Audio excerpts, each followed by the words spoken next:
Well, I guess it's my birthday again. Man, I'm old. 35 years old, by the way. I feel real old. That being said, I guess 45 years old calls in for something special. So today we're doing, so for my birthday, this time we're doing a full-blown trilogy, because why the fuck not? Jova, pray tell, what are we doing? Tell the audience, what are we doing today? Why, it is indeed Spur the friendly ghost, the friendliest ghost you know. Though grown-ups might get him in fright, the children all love him so. He always says hello, and he's really glad to meet ya.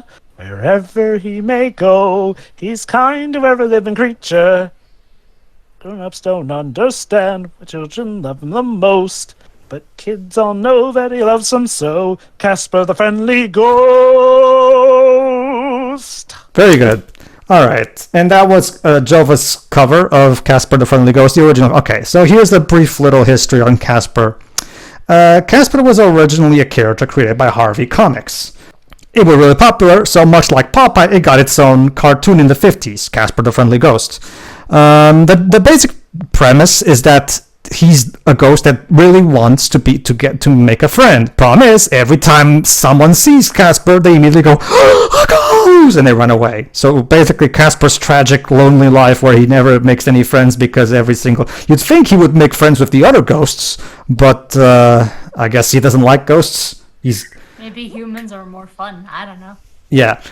Yeah. That's the basic gist of it, everybody. So he's a very popular and iconic character in media. So by the time we got to the mid-90s, Steven Spielberg started a production to bring Casper to the big screen in live action. Basically, back in the 90s, Steven Spielberg was on a roll both as a director and especially as a producer. He was producing Animaniacs and other cartoons. So the basic production was that, again, Steven Spielberg was planning a film adaptation of this, and when he saw an episode of the TV series Brooklyn Bridge, he got the director of that series, Brad Silberling, to come and direct for Casper. And as writers, he got Sherry Stoner and Deanna Oliver. If those names don't sound familiar, that's because you probably are not as much of an Animaniacs fan as I am. Yes, he got two Animaniacs writers to write this movie. So we had a talented what was at the time a promising director, two already proven talented writers, and James Horner is doing the score. Okay, to be go fair, wrong. they also got some pretty good talent as the starring cast with Christina Ricci. Yes, that Christina Ricci. Wednesday Addams. Bill Pullman, Kathy Moriarty, and some British representation for you, Dwibs. Eric Idle. They're dried up. Also the voiced. Yeah, if you're expecting Eric Idle to be funny in this, sadly they don't give him funny lines at all. Sorry. Well, they also get voice talents from Joe Napote, Joe Alaskay, and Brad Garrett. I love Brad Garrett, so actors. Sure. I was expecting Eric Idle to be at least a little bit funny in that Hollywood Burn movie, and well, look what happened there. Okay, now I know what you're probably thinking. Oh, this movie, it turned out to be a failure. Actually, no. No, actually, it was a big success. It made 287. Yeah, sorry, go on. It got some mixed reception, but no, it was definitely a big box office success. Yeah, at the time, even critics did state that at the very least they did get the title character's portrayal right. Yeah, oh no, sure. Casper's characterization in this movie is not the problem. The movie was mixed reactions, and when you watch the movie, you're going to understand why. Today, yeah, there's quite a lot of things in this movie that haven't quite aged well, as you'll see. This is one of those movies, everybody, for those who don't know, one of those movies where you desperately want to love it because you can tell there's talented people working on it who are trying their best. Unfortunately, it doesn't quite work out as well as we'd hope. Also, to address what Joe was saying, on a $55 million budget, it made $287 million. So, obviously, this movie was a big success at the time. It spawned 2 prequels, for fuck's sake. But that's the thing, though. The prequels are direct-to-video, and to this day have not gotten so much as a Blu-ray Heck, possibly not even a DVD release in one of their cases. Here's the fun fact. Sherry Stoner and Deanna Oliver, after writing this movie, and thanks to its success, they were able to create an animated television spin-off, that actually is a sequel, called the Spooktacular New Adventures of Casper, where the same kid who plays Casper in this movie also plays Casper there. Unfortunately, the same flaws from this movie carry over to the series, considering, Was the series at least good, or did it flop? I can tell you, Jova, that Sherry Stoner and Deanna Oliver probably work much better when they're together working under Tom Ruegger, the lead writer of Animaniacs, probably, because, whenever I've seen the two of them write on their own, they're not quite as good. But again, we can judge for ourselves when we see about the humor in this movie. All right, everybody, start before the original Universal logo, back when Universal was still an MCA company rather than being a Comcast company. Everybody ready? Mm-hmm. Yeah. Okay. All right. 3, 2, 1, click. So I've done some searching on it, Pedro, and it looks like actually the prequels, or at the very least Casper Meets Wendy, did get a DVD release. Oh, yeah. No sign of a Blu-ray one. No, that's the thing, Jova. Unfortunately, the prequel, depending on who you ask, unfortunately, but the prequels, Universal for the most part kinda ignores those two prequels. They don't really release it. It's not available digitally. It's not available on Blu-ray. You have to go back and get the original DVD, basically. I'll be honest though. I'm kind of surprised that they went to direct-to-video stuff. Like this movie, again, for all its flaws, this movie made like 4 times its budget. Isn't that usually the sign that you want to go pretty much for a sequel or whatnot? Remember, Jova, you have to understand, this was back when Steven Spielberg's popularity was at its peak. Any movie with Steven Spielberg's name attached to it would automatically become a success. That's the weirdest thing about... Which, again, makes it arguably even more weirder that the follow-ups did not get the similar love and attention that this movie did. Yes, the weird thing about the prequel movies is that they weren't even released by Universal. It was released by Fox and Saban. Yep. Shiroi, this is your first time watching it in a few years, isn't it? A bit more than a few years. Okay. Well, let's just say, Shiroi, there's going to be some moments in this movie that are probably going to make you uncomfortable. I'm warning. One joke in particular. So I'm warning you. No, okay. That's actually a good warning for the audience as well. Let's just say, everybody, there's aspects in this movie that haven't aged well 20 years later. I mean, you kind of expect that, but yeah. Okay, we commented on this already, at least me and the boys, a couple of years ago, but honestly, I forgot actually a lot of the things that I might have said in it, so consider this a new scratch for me. Yeah, this is one of the Generations commentaries that'll be used to help update our look on things. Not to mention, we'll be able to get straight to the prequels after this, so we're gonna do the entire trilogy, because why not? Voice is Casper. Malachi Pearson, I think that's how you pronounce it. Malachi, is it Malachi that you pronounce it? Malachi Pearson.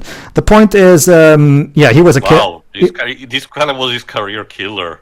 Like he did do the series after this too, but that was the last thing he did. Okay, maybe it wasn't so much a series killer.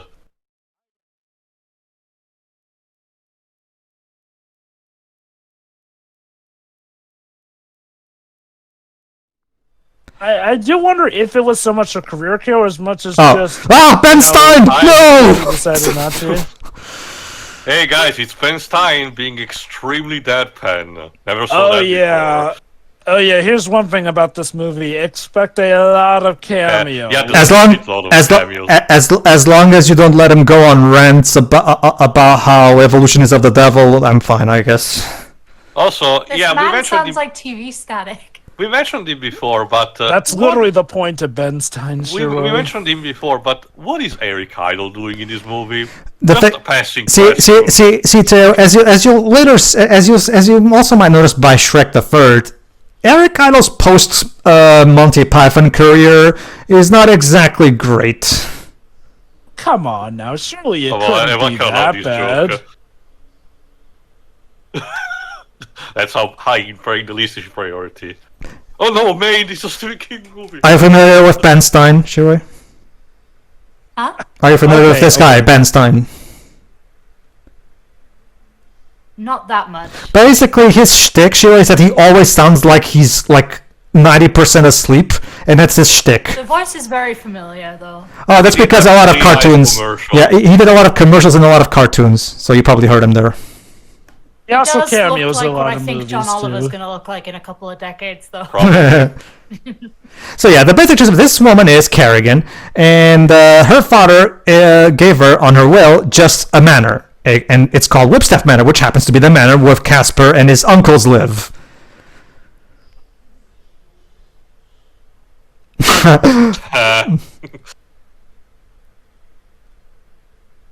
And yeah, as a Monty Python fan myself, yeah, I'm. Oh, why do they always make these? Why do they always make treasure maps where the location of the treasure is only revealed if you put the map either on fire or in water? Like, it's so inconvenient. Well, Okay, hey, when it comes it's a way. to... You can remember. Yeah, well, go on, Joe. Joe, I think he's about to mention what I was about to go on. It's a way to keep it hidden from just any random goer, Not because just that, obviously you don't want just anyone to get it. Not just that, the fire makes it sure, in this case, potentially that there's a risk of making me able to read only Also- once. Also, is it just me? Okay, I'm only familiar with Cafe Moriarty's work on both this and Casper Meets Wendy. So somebody else can tell me: does Cafe Moriarty always sound like that? Where she always sounds like she smoked 100 cigarettes before coming in? I'll admit I'm not the biggest follower of Cafe Moriarty, I'm so checking your career. I mean, don't get me right wrong. now, and don't really. I mean, I have nothing- That I've seen. Okay, no, wait, no. She was in the Law and Order franchise, but Yeah, I yeah. can't remember how she sounds like. I mean, I have nothing against the woman. I'm sure she's a nice lady, but yeah, when she speaks, it sounds like she has like real chain smoker. Like her voice, dips, and she always sounds in that very raspy voice. I Maybe do she wonder was if that directed to sound like that. No, she sounds like Just she sounds like that in the third movie too. that said, maybe it's a big, massive coincidence where whoever was in charge of the third movie wasn't aware that she was in this movie, hired her, and then just Hold happened on. to say, Hey. "Hey, we want you to sound like that for your witch voice." Dibs. Yeah, his name is Dibs, by the way.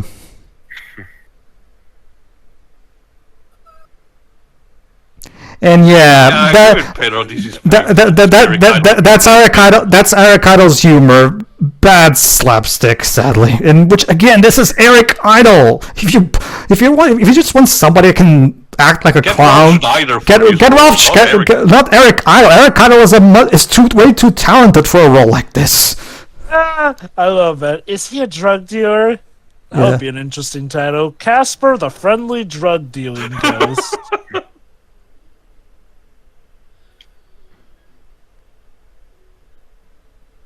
No, we're not doing them alone. Good luck with that.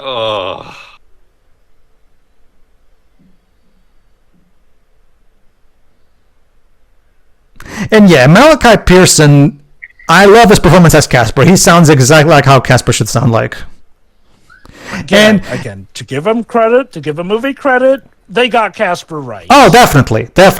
Not to mention, if there's one thing about this movie that actually is even aged well, it's the effects. Like, at the time that this movie came out, it was an incredibly impressive showcase for CGI, used well.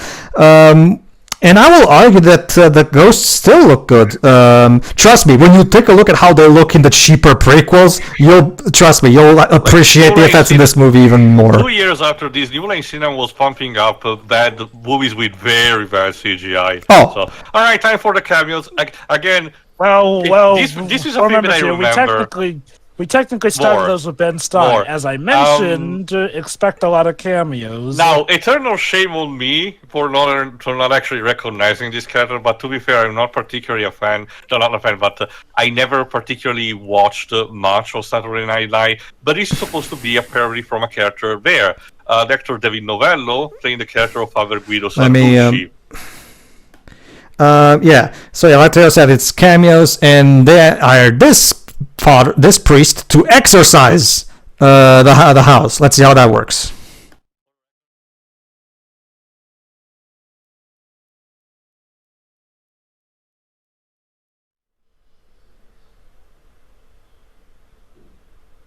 Okay, James, I get it, but don't exaggerate with the score. It's James Horner. He always goes extra with the score, and I love him for it. Yep, same. Well, Okay, I guess it didn't go particularly well. Huh.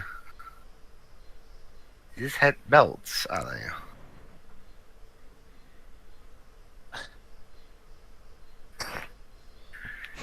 And now, I guess, look at this cameo.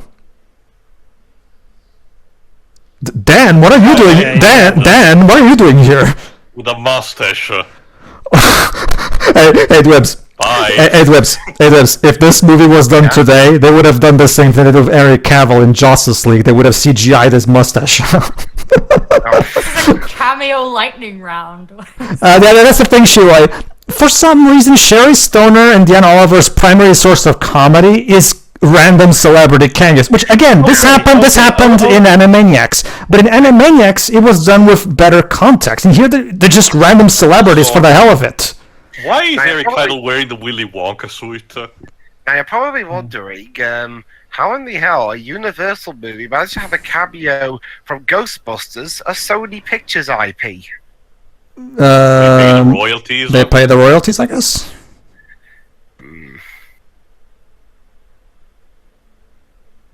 You deserve that.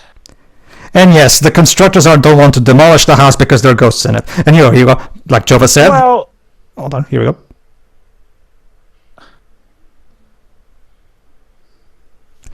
Yeah, that's pretty much Casper in a nutshell right there. Oh god, Hey, Mr. Mr. Rogers. Rogers. Mr. Rogers.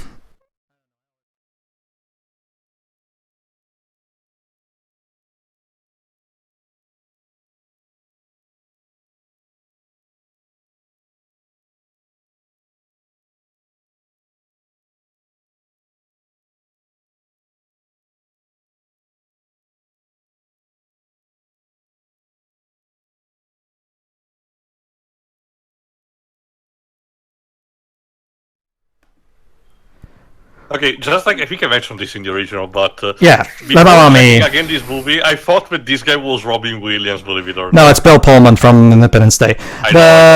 Although this is before Independence Day, to be fair. But, okay. so it's Bill Pullman from Spaceballs. Yeah. Sure. Bill Pullman plays Dr. James Harvey, huh? Harvey, as in Harvey, as Robin Williams here. as in Harvey Comics, huh? Nice nod. Yeah, basically, his wife Amelia died, and ever since then, he's become a psychologist for ghosts. So basically, That's interesting. and part of his story is that he kind of hopes one day he'll find his wife's ghost. And yes, there's Also, there's I love Christina Ricci, aka 90s Wednesday. And remember, and you might remember she's also the teacher in the new Wednesday show, the redheaded teacher with the glasses. What the fuck was that reporter asking? TO2, it's the same news media who identifies her as James Harvey's loner daughter. They're What trying is to this make fucking- Oh, and by the trying way, to make a sensationalist piece off of him. did I mention that this movie makes Casper into literally, as Jay would put it, a horny 12-year-old? Because he literally saw his cat on the TV. That's her name, Cat, as in Catriane, I think. And he literally got the hots for her, and he decided that he's going to do everything to try to get her to come to Whipstaff Manor. Yeah, don't really understand. What was Sherry Stoner and Deanna Oliver's idea of turning Casper, who's supposed to be an innocent character, into a horny 12-year-old? Because he's 12 years old in this version. But Okay, to be fair, he's stuck at that age where puberty would really be stuck there. And if he's stuck at that age, well, I guess it's just that I don't know. Like it's such a weird choice to me. Okay. To be fair, it's something of an extra layer to Casper. Like, again, they still remember to have his character right at base here, so I'm fine with them adding this extra layer such here and there. You know how sad is it that a lot of programs similar to this actually are real these days, and people get conned because of it? And Yeah, by the way, in case you didn't realize what just happened, Casper somehow got into the wires of the TV and somehow changed the programming so that Carrie Ann can see the commercial, the news report about Dr. Harvey, so she can contact Dr. Harvey to come to the Wistaff Manor.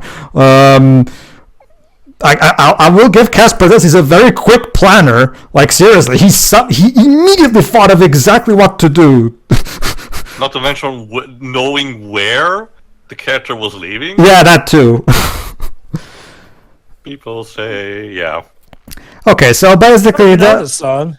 so the character arc between I watched Joker, Jova. So yeah, the character arc regarding these two is that ever since Amelia, aka the mom, died, these two have had a bit of an awkward time adjusting to her death. So it's going to be one of those, they're going to grow closer together and finally grieve and properly move on. Not to mention, for Cat, it's a problem moving away from place to place. I will give this movie credit, though. It's not like the daughter absolutely hates the father's guts. Oh, no. It's like, well, even she was appalled when the news people trying to get an interview of her suggested all those terrible things about her dad. So thankfully they don't fall into that cliche of, Sure. oh, my parent's the devil here and there. Like, Well, more she so- has issues with him, but for the most part, they're well-founded issues. That being said, they still have some disagreements, as we're hearing right now, because Kat is getting a bit tired of moving away constantly because she never gets to properly make friends because of it. Wait a minute. Christina Ricci playing a daughter who may have trouble with her parents? Yeah, Must be a day that ends in Y. Mm-hmm. Okay. I joke, but no. Christina Ricci is a legit actress. Oh no, I love Christina Again, Ricci. to be Who fair, doesn't? To be fair, all the talent they got for this movie is good. Oh no, the acting is not the problem. Let's get that out of the way right now. No. If anything's an issue, it is the script. It's more the script, which again, these are talented. These women are talented writers. I guess they work better when they have a lead writer above them, Or where they handle an actual cartoon. Well, that's the thing too. Remember, right after this, they created the Casper cartoon. Animated TV, you're Yeah. right. Was that... Okay, how was that compared to this movie? It's okay. It doesn't have the icky stuff we're going to see later in this movie, if that helps you. That being said, the humor is not exactly better. It's about the same kind of dumb puns and celebrity imitations. So I guess if you're a fan of... Well, okay, I guess maybe, hopefully the celebrity stuff is Oops. used better there. Oopsie. But okay, anyway, the father promised his daughter that this is the last location he'll try with Ghost. If it turns up nothing, he'll give it all up. Yeah, because remember, that's primary goal, as we just said, is to find Amelia's ghost, because he hopes he can potentially properly say goodbye to her. So basically, the dad is seeking closure. Also, visit Maine. By the way, in case you're wondering, yes, Friendship is an actual town in Maine. And before you ask, Casper is completely unrelated to Stephen King. Let's get that out of the way right now. Fletcher. Wait, Jessica Fletcher's got a thing with Maine? Come on, Colville, easy Maine, Jova. Come on. I mean, okay. I will say this: I do like the vistas that we're showing from Friendship Maine so is a far. nice place. It gets very cold yeah. very fast, but Maine is actually a nice place. It's Stephen King that always plays it up as this terrifying land where all this cosmical weird shit happens at the same time. Well, to be fair, I kind of get why he does that. It's Okay. all that, so draw from inspiration and all that. But actually, am I the one who finds it a missed opportunity that we didn't get a Stephen King cameo in this? Speaking of Stephen King, there you go. This is a nice place if you're Stephen King. All right, this is the first moment that kind of makes me raise an eyebrow. Look at the way Kerrigan treats Kat. Both her and Dibs, actually. In the movie? Damn. Hold on. What the hell does that mean?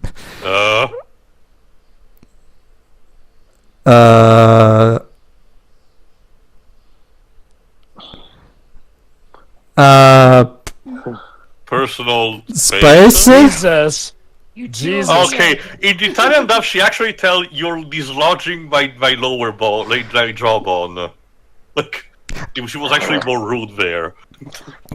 If someone grabbed my daughter's face like that, I would immediately feel tempted to punch that person in the face. What the fuck are you doing? Is it just me, or did Kerrigan look like she wanted to outright kiss Kat? Please no. Oh, by the way, fun fact, Kathy Moriarty's character, her name is Catherine. Yeah, you started to see what I mean, Sherry. Like, Sherry Stoner at one point wrote, Kerrigan grabs Kat's chin and looks intensely at her. Like, it's weird. I think I have the proper diagnosis on this movie. It's written like a live-action Animaniacs, which is not inherently a bad idea, but not all the stuff from Animaniacs is always going to translate well. Now, granted, let me state this right here. It was a genius move on Steven Spielberg's idea to get the writers behind Animaniacs on this, because Casper has definitely been a show that's exuded kind of Animaniacs energy. Well, so, yes, by all means. You can just go back to the 1950s shorts. They were basically typical comedy shorts. Between the 70s and the 90s, he did also got a couple of Hanna-Barbera series. Yeah. So no. Yeah, you see? Yeah. Go on, Joe. I also... Sorry, go on. Cute. Again, I'll give Casper credit. Like, yeah, pretty much, I don't think they really got anything wrong with Casper here and there. Yeah, have I mentioned that this movie was written in the 90s? Okay, so I also particularly love the set design. It actually was ahead of the game. The technical aspects of this movie are pretty great. Like, again, Brad's direction is on point. Like Theo said, that the overall set design and overall art direction is really good as well. The acting is good, and James Horner's music is great. Like Jova said, the only real problem is the script. But again, we're going to be able to talk more elaborate about that later. The reason I'm frustrated by this is like, well, again, we had a movie with potential that could have definitely had more of its potential realized in sequels, but then we got those incredibly cheap and lackluster prequels, and I'm like, why? It's not like this movie was a failure. It's not even like it was outright hated. It had issues, but you could have ironed them out in proper sequels. Why didn't you? The thing is, outsource it. How the hell did Fox and Saban get involved? I get the feeling Steven Spielberg just wanted to move on. To him, this was just a one-movie project, and that's it.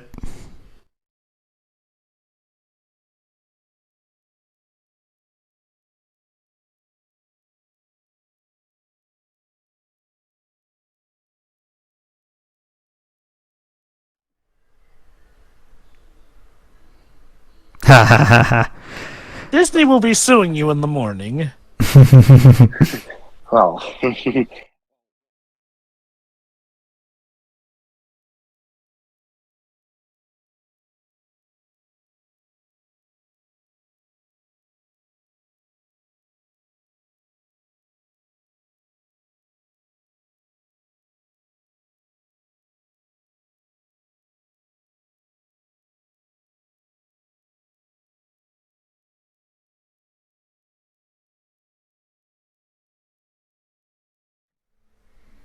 Oh, yeah! Okay, as someone who grew up with the old Casper cartoons, I don't know, this just... Okay, granted, okay. Context-wise, he's just glad that she's there in his room so he can introduce himself to her. Granted, taking that out of context, and let's be honest, this being written by Animaniacs, all about getting crap under the radar. You see, Jova, probably doesn't help. You see, Jova, normally I would agree with you, except you know what that specific line he's gonna have later that pretty much throws ambiguity out the window, right? Even in general, for an out-of-universe, point of view, Casper is quite literally Greg kicking and screaming into the 90s, whether he likes it or not. To be fair, puberty with the kid and all that, he's probably stuck at that age, so I can understand being frustrated in some regards. God, I'll explain. I'll elaborate more on that aspect at the end because I feel like it will be much easier then. For now, let's just focus. Kudos where it is. The relationship between the father and the daughter is actually pretty well written. Again, trust me, with all the cliches of children who hated their parents for inexplicable reasons, this is kind of a godsend. Oh, no, the relationship between the two of them is fine. I have no problem with that. Also, I really do wonder if originally they actually wanted Robbie Williams Oh. to work, because I have to say Bill Pullman kind of feels out of place for me. Oh, I love this one here. Hold on. Oof. So Casper's fetish is, well, this. Masochism. How do we know he likes this?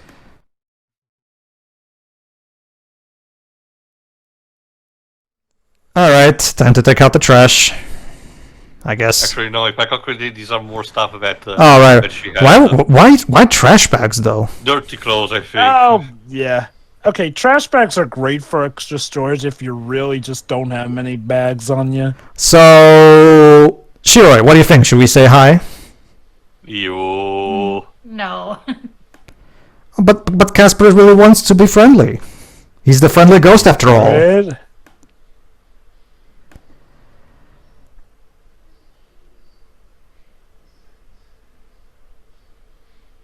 Yeah, that seems about right. Classic.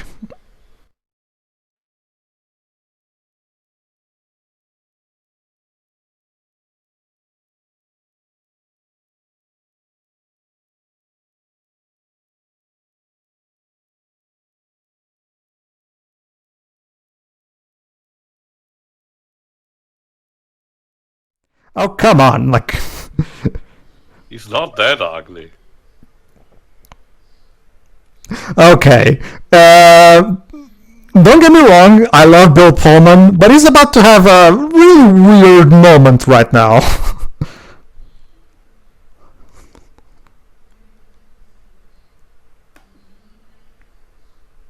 Sure, a question. If Casper showed up in your house, what would your reaction be?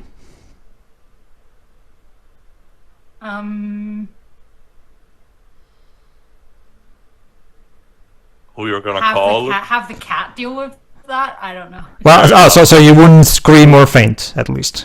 No. Okay, then. Really?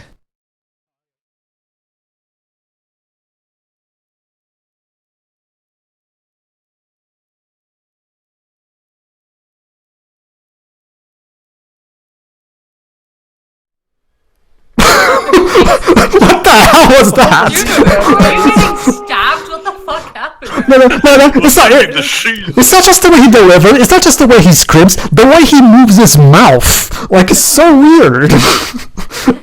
I have to wonder, what was Brad's direction to Bill Pullman in that scene? I really have to wonder what Brad told Bill. Brad, you need to look like you're being constipated. Now you're starting having a diarrhea attack.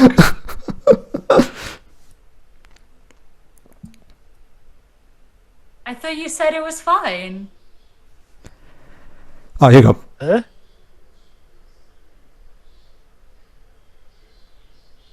That is reaction, no. I love that bit. It's like, yes, I know I was right, but there will be time for I told you so's later. Yeah. Oh boy, the Hunkles are home. And yeah, they're played by some of my all-time favorite voice actors: Brad Garrett, Joe Alasky, and Johnny Pote. I'm familiar with Joe Lasky and Brad Garrett, but not as much with Joe Nipote. They're cartoon voice actors, basically. They've done plenty of stuff. So they're very much in their element.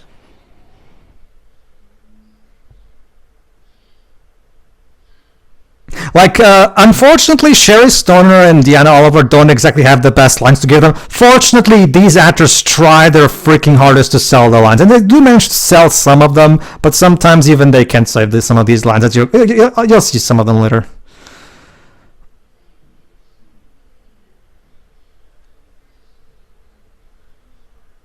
And yeah, basically, Casper's uncles are very cruel to him, as you can see.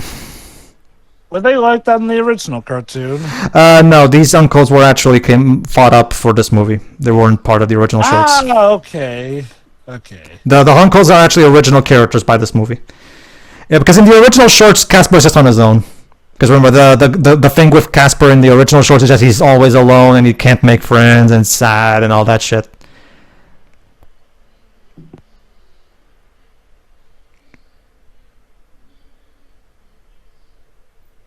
Huh. I do like the realistic nature that even though ghosts are what this guy's been searching for in his real life, let's be honest, you probably might freak out if you found out ghosts were actually real after all. Sure.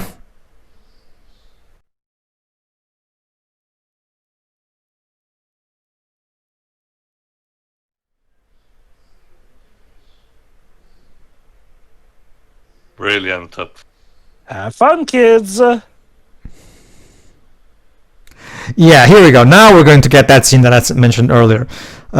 Check this out, Cherry, because this is an interesting joke Cherry and Deanna came up with. Yeah, here you go. Okay, allow me to name all of these people. Ready for some more cameos, Shiroi? Because ready or not, here they come. And now, Cherry, suddenly Clint Eastwood. Why?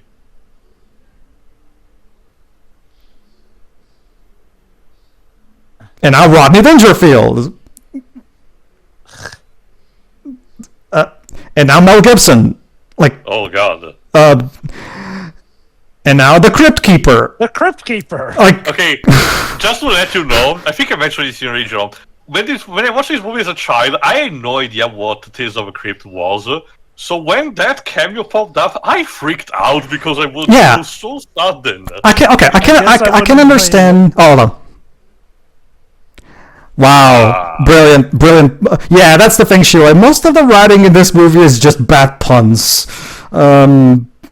I mean, yeah, that's the thing. I understand the mentality behind introducing new characters like the uncles because, gotta add some conflict here and there. Smellogram. Brilliant. Classic. Okay, don't get me what I wrong. mean about this essentially being a live-action Animaniacs? Yeah, unfortunately, unlike with animation, you can't really have the same kind of comedic timing you can with animation. Yeah, okay, let's go over. Obviously, the Crypt Keeper cameo, that makes sense, because the Crypt Keeper is, of course, part of a scary franchise, so it makes sense. But how does Mel Gibson, Rodney Dangerfield, and fucking Clint Eastwood fit in here exactly? They all guess sat on the lunch break and they thought they'd have a laugh. My guess is that they're supposed to be kind of like what Bill Pullman looks like fused with the ghosts, essentially. Like, Clint Eastwood is supposed to be like what the leader ghost is like. Rodney Dangerfield is supposed to be what he's like merged with Fatso. And Mel Gibson is, I guess, what he looks like merged with Stinky. See, the thing is... Crypt Keeper, creepy, yeah. Yeah, like Jova said earlier, Sherry Stoner and Deanna Oliver are trying to bring in the same type of humor they did in the Animaniacs. The thing is, first one, this isn't the Animaniacs. Second, even if you really wanted to do this, you should have gone full out, 100% full comedy. And as we're going to see later, this movie is not a full out comedy. It does try to also have a heartfelt story later on with drama. And I don't know, I feel like the movie doesn't quite manage entirely to balance out both tones. Let me put it like this. The tactics of Animaniacs works in some areas better than others in this movie. Essentially, like, okay, inducting Ben Stein, he works for his little cameo. Yeah, remember, Ben Stein actually did a lot of stuff in a lot of Tom Ruegger stuff, like Freakazoid. So you can tell they probably got him because Sherry and Deanna probably asked for him. Okay, that's weird. They don't know what a vacuum cleaner is, despite having electricity in the house. Luigi's mentioned this shit. Basically, Dibs, you just miss the cameos by Clint Eastwood, Rodney Dangerfield, and Mel Gibson. Why? As well as the Crypt Keeper. Because they passed on the set that day and they thought, hey, might as well get them in the movie. Okay. In case you're wondering the context, it's apparently what happens after the three ghosts possess him. Yeah.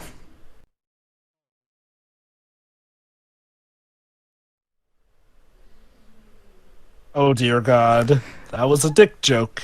Thank you. We totally needed that dick what you're joke. So what you're telling me is that if somebody had used a vacuum cleaner, that could have defeated the ghost. Interesting. And again, I guess it's just in case there's a ghost too. yeah. Since vacuums are the weakness, which okay. I mean, we've all played Luigi's Mansion, so we know how this I'm works. just not sure that one can actually be effective compared to a normal vacuum cleaner. It could, assuming they get smushed in there.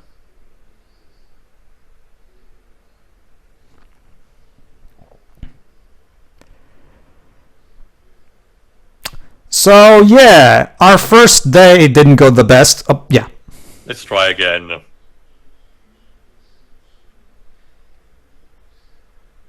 He said the line. You're Casper, and you're a friendly ghost. He said it, everybody. He said it.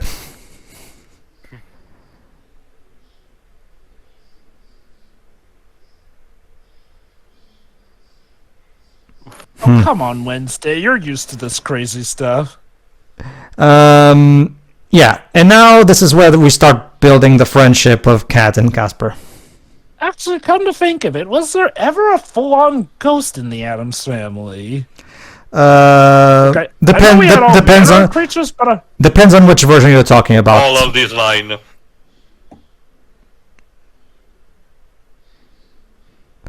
What the fuck does that mean? Being made of pins and needles sounds like it would be terrible. I don't. Okay, and now okay. That's what you think of when your foot falls asleep, Roy? Yeah, that's what we call it around you, having pins and needles when your foot gets all... But that's the thing, Shiri. The closest that people have, described that kind of situation is a TV static effect. Sunny upside makes me yak. What does that? Yeah, the type of how eggs are cooked. The type of eggs. I guess we say it differently over here. I like this touch here actually. Yeah, where he uses his hand. I don't know how that works because supposedly it should go through him. Yeah, this is another thing. They determine what passes and what not. That's the thing too. Kind of makes. What this movie seems to suggest is that ghosts can somewhat alter their state of being to make it so that only certain things can pass through them, like a filter, essentially. The first prequel kind of makes it a point where Casper has to study how to do it. No, well, not we'll get to the prequel too, but the point is, yeah, this movie, at least this particular movie, doesn't really. Okay, this is actually the scene that was showcased in all the trailers. In fact, here's the fun thing about the trailer for this movie. You know what they played in the trailers for this movie? The Land Before Time, the Land Before Time theme by James Horner. I mean, okay, I get that it's James Horner, but why not just play his Casper theme? Maybe that theme wasn't ready yet. Oh. Okay. Were you doing with my daughter? Let me just explain something to Teo. Basically, Teo, in this movie, they never really explain properly what's the difference. Like, how is it that sometimes they can touch things, other times they can't? It's inconsistent, and they don't really explain how it works. And in the first prequel, Teo, it's even more inconsistent than in this movie. Okay, again, from what I can recall of this movie, for the most part, they're able to pretty much go through anything, but they do have to alter their stuff. Obviously, physical stuff that's attached to them that's the thing can't that I go remember through here from and the there. prequel. So, if I recall correctly, it's straightforward enough in this movie. I don't remember the prequels enough, and I think the only prequel I may have seen was Casper Meets Wendy anyway. And yeah, this is the uncle shtick. They're rude, they're mean, and they're noisy. That's their thing. I'm sure the kids will understand an Apocalypse Now reference.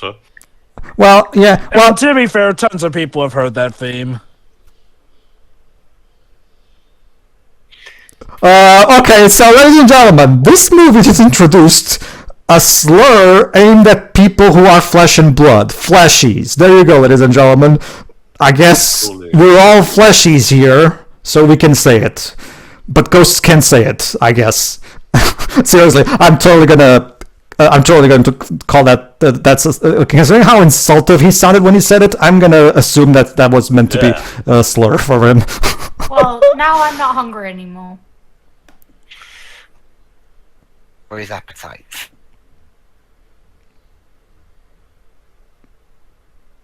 Absolutely. No, they were just fucking with you, Bill.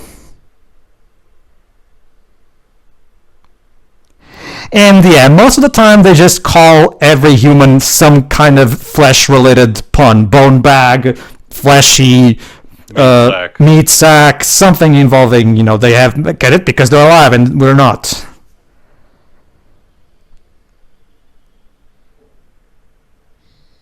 Jesus.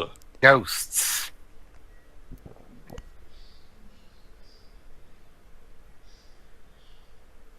It's one of those things where their uncles are not particularly... Oprah joke. They're not particularly funny, and the fact that they're really mean and unlikable doesn't help either. Like, if they were funny, it would be fine, but yeah, the Sherry and Deanna don't exactly give them great lines.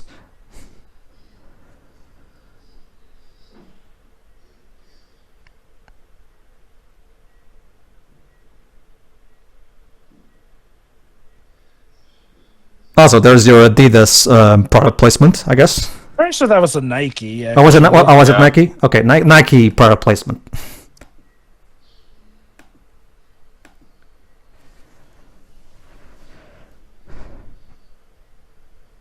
Yeah, time to go to school. I think. Okay, that one was funny. Yeah, it was. That being said, I think the boat has sailed on that one, Cat.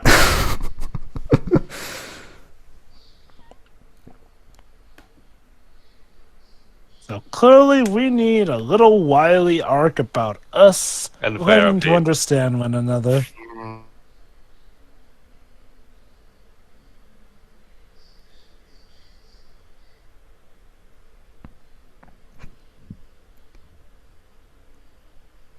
Maybe we don't want to go crossover.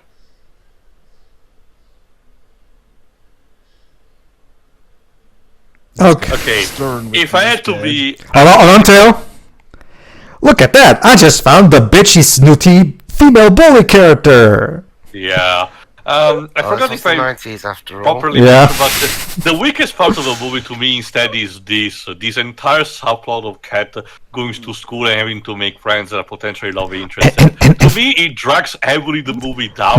And by the way, it basically it doesn't even properly end. It just kind of stops. I was about to say that too. That's the thing. If you're probably thinking, oh, they're gonna have this thing where Kat now has a love interest and shit. No, this entire thing with both this guy and the girl from earlier, it goes nowhere, as you'll see by the end of this. Like, don't worry. It's not like it drops halfway point or something. It stays until basically the climax, kinda. But again, as we said, it just goes nowhere, basically. She looks like your typical cocky, bitchy teenage movie girl. She's basically like what's her name? God, I forgot her.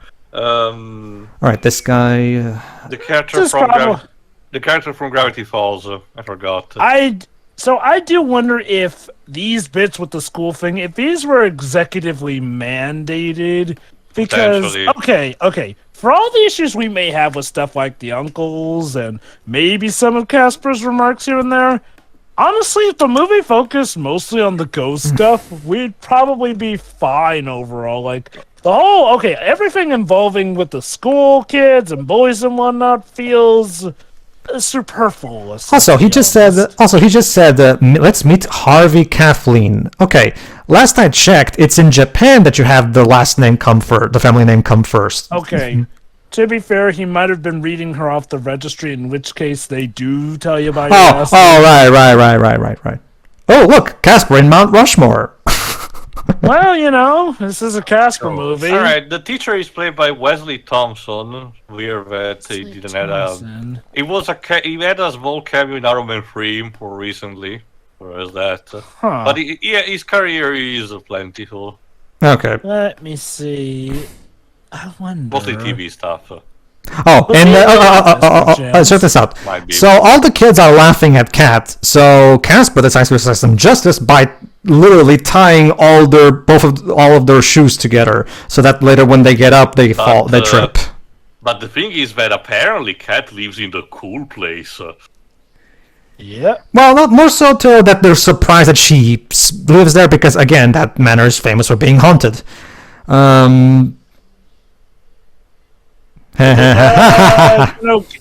Given that she's Wednesday, she might very much have done that. Yeah, here's the other thing. Notice how this kid just suggested, okay, what better place to have a Halloween party than at her haunted mansion? Oh, hold on.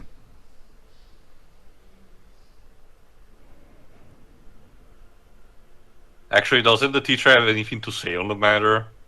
I think Yeah, when it comes exactly. to There you go. I think when it comes to these things too, I think they allow the students to decide. I think Jovan might be able to explain that better, maybe.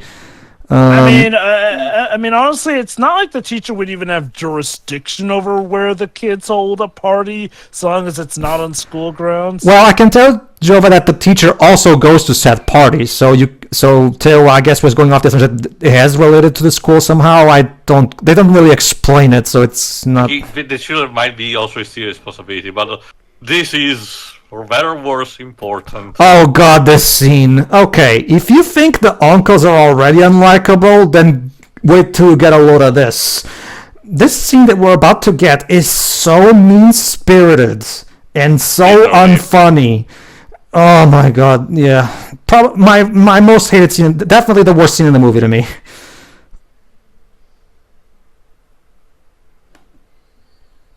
Yeah, it turns out they've heard of Amelia, his wife.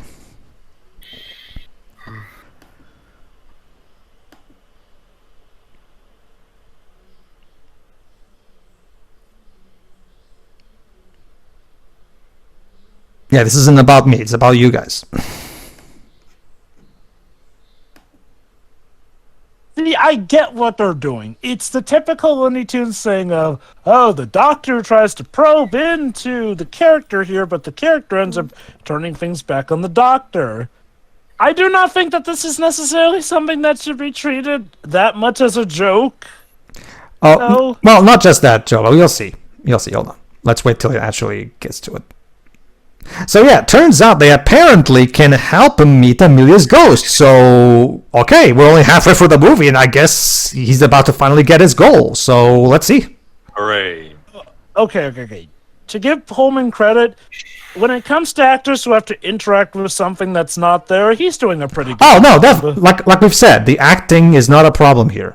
Definitely. Mm-hmm. Definitely.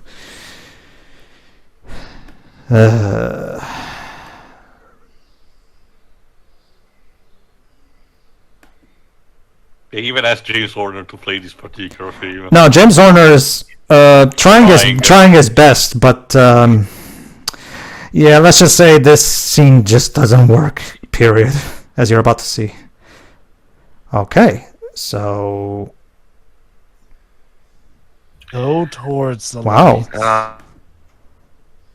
light. Dwebs is already calling of what's gonna happen. Johnny said. No. Well, we're about to get it anyway, so just wait.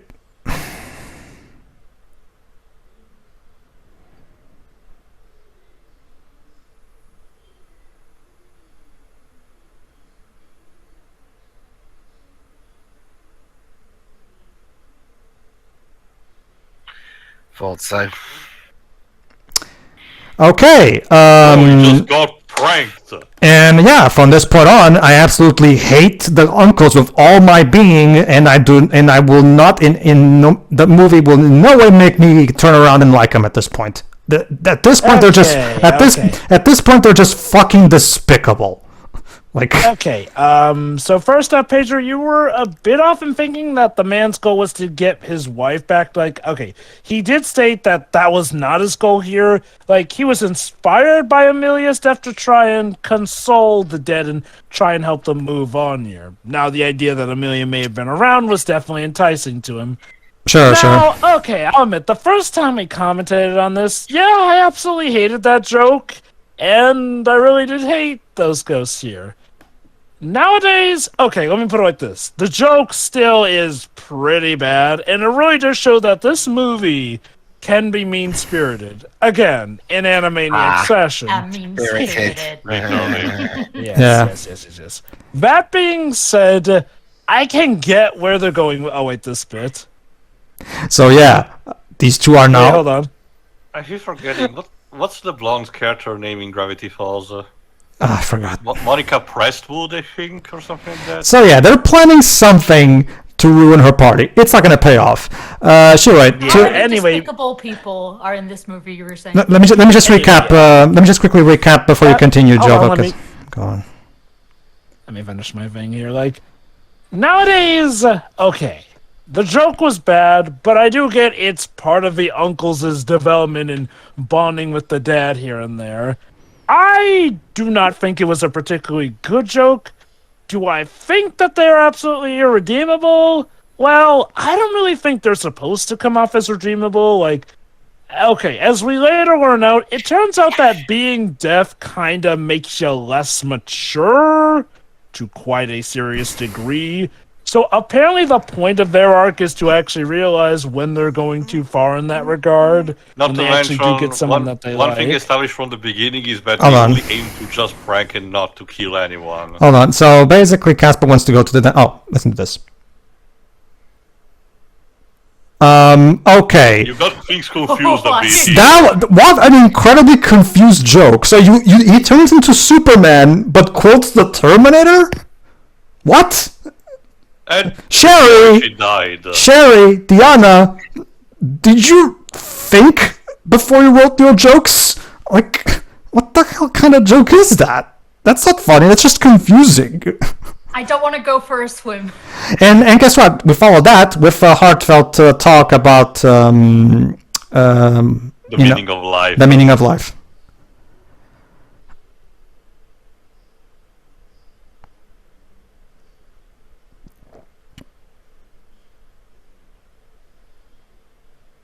Pain in the ass, I was told.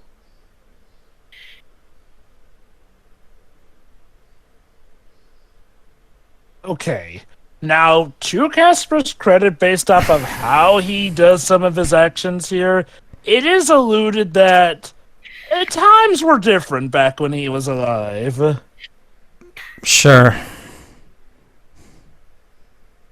It still leaves a lot of things also up in the open because there's a bit of a time discrepancy between the time Casper died, and especially what we know, and the time what's it called? K.P. Moriarty's character's father actually owned the place. Yeah. What we do know is that it was definitely in the old days, essentially. Yeah, here we go, ladies and gentlemen. This is the scene that, let's just say, would not really fly today. And you know what's let's let them hear it. you know what's the fun part here, right? This scene was also in the trailer. Oh.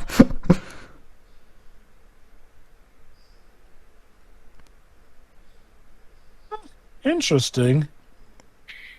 Again, there's some good character stuff here. Yeah, there is. You can tell that they're trying to tell a good story. But again, I'll talk more about it later. It's not the first time I've seen media where, like, the ghosts retain the attitude they had of the period they were alive in. So...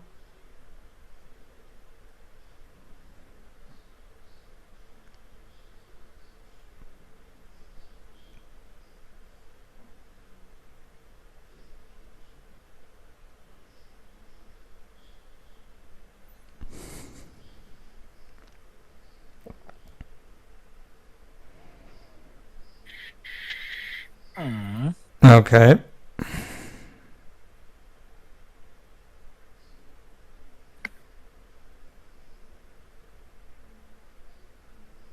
Yeah, then you start asking questions when the paranormal is true. Here we go. Listen.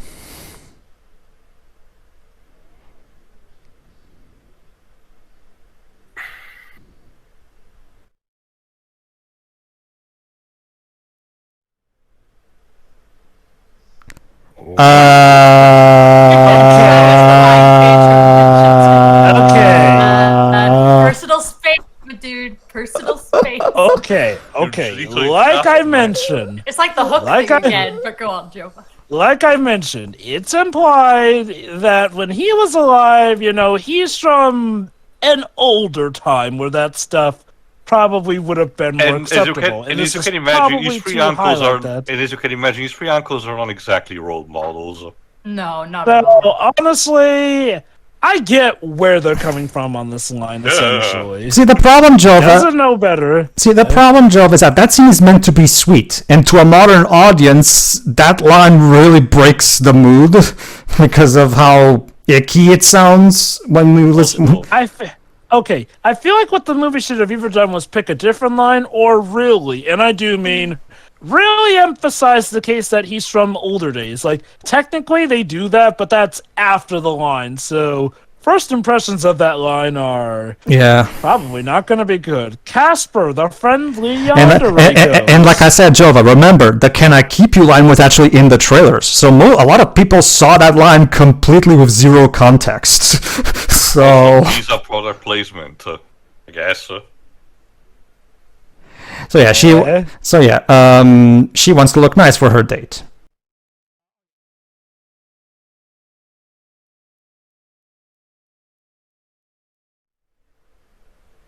Oh my god. How late exactly?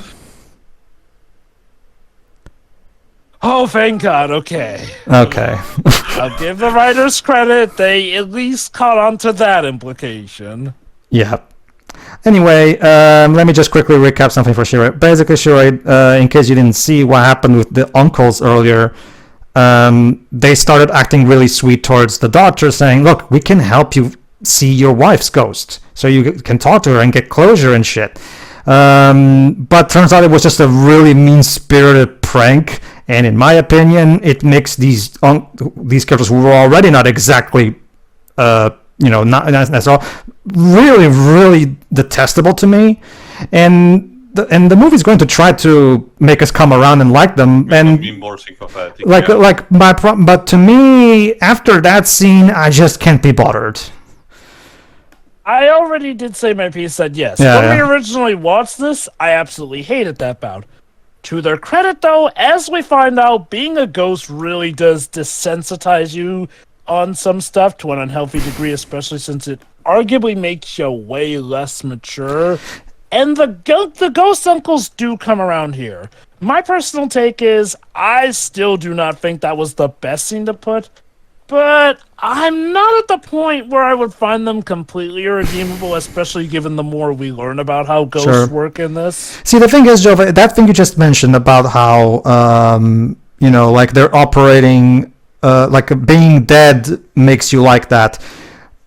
I much like you usually said, Jova, I get when you say that, you kind of feel like I feel like you should kind of get a writing credit, because the movie doesn't really explain that. I think the climax will do. The climax kind of does do that, actually, seeing as how we do see the effects of what happens when somebody does become a ghost right there and then. Essentially, being a ghost definitely messes with your mind. The movie does make that clear. Again, I do agree, though, that the issue is that they kind of don't go as much in depth with it as they could. Like, it's technically a detail there, but you'd be excused for missing out on that one. Honestly, I would not blame anyone who still finds those ghosts irredeemable. Oh, by the way, remember these two? They're still in the movie. Yeah, they're the villains. I was like, where did you go? Yeah, they're the villains, but they're not really in the movie that much. Oh my god, they're kind of like Team Rocket in the more recent. Oh god. See, the thing is, hold on. So yeah, he's giving me up apparently.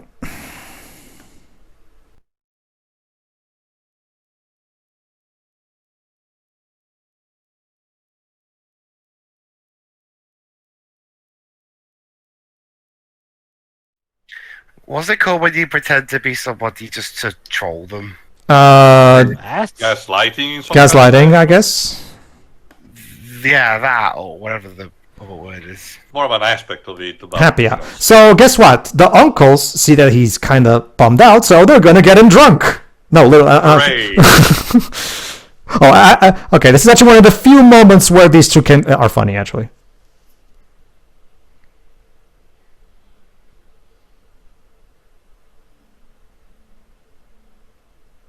Oh. Good. Well observed. Kind of convenient, huh? Again, okay, here's my take here. I do get what they're doing with the uncles here. I also do think it could have been executed better, and maybe we could have gotten more of a look at their arcs here and there. So, if you do feel that they're... Oh, that's cute. If you do think that they're redeemable, I do get that. I don't think they're irredeemable necessarily, but I do think that their arc is not as well executed as it could have been. Like for me, it's one of those things where if I were Steven, I would just tell the writers, okay, either properly set all of this logic with the ghosts and how they think properly via dialogue, or just abandon it outright, because this thing where they kind of explain but not in depth doesn't really. They should have explained this better.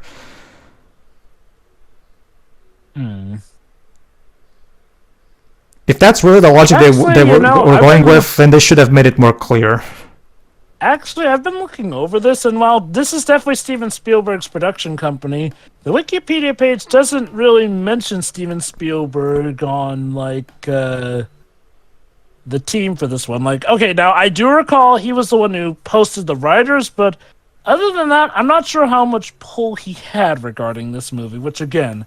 I really do think that a lot of the dumber decisions, like adding in the kids and the cool school stuff here, may have been set by the producer or the studio executives, because that was hip at the time. And now we're about to get the best, what I think is the best scene in the movie.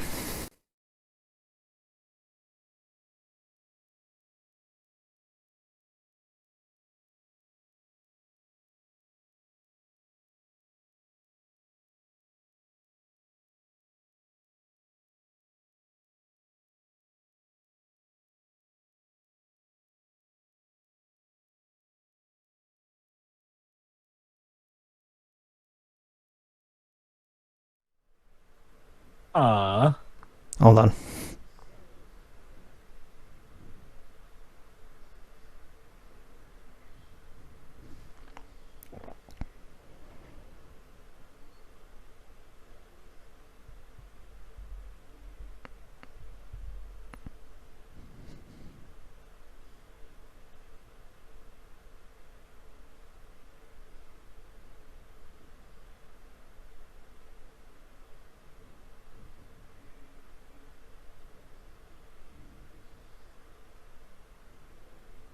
Is now the best time to ask it? The kid looked like he was on the verge of tears.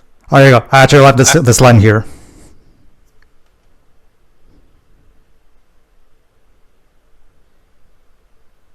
The prequel would disagree on that.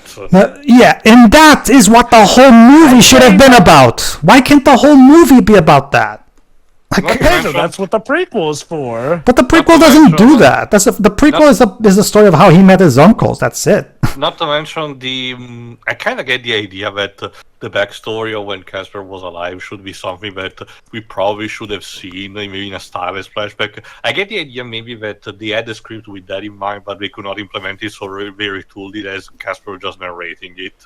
Yeah. Oh boy. Yeah, that is. Okay, Ow.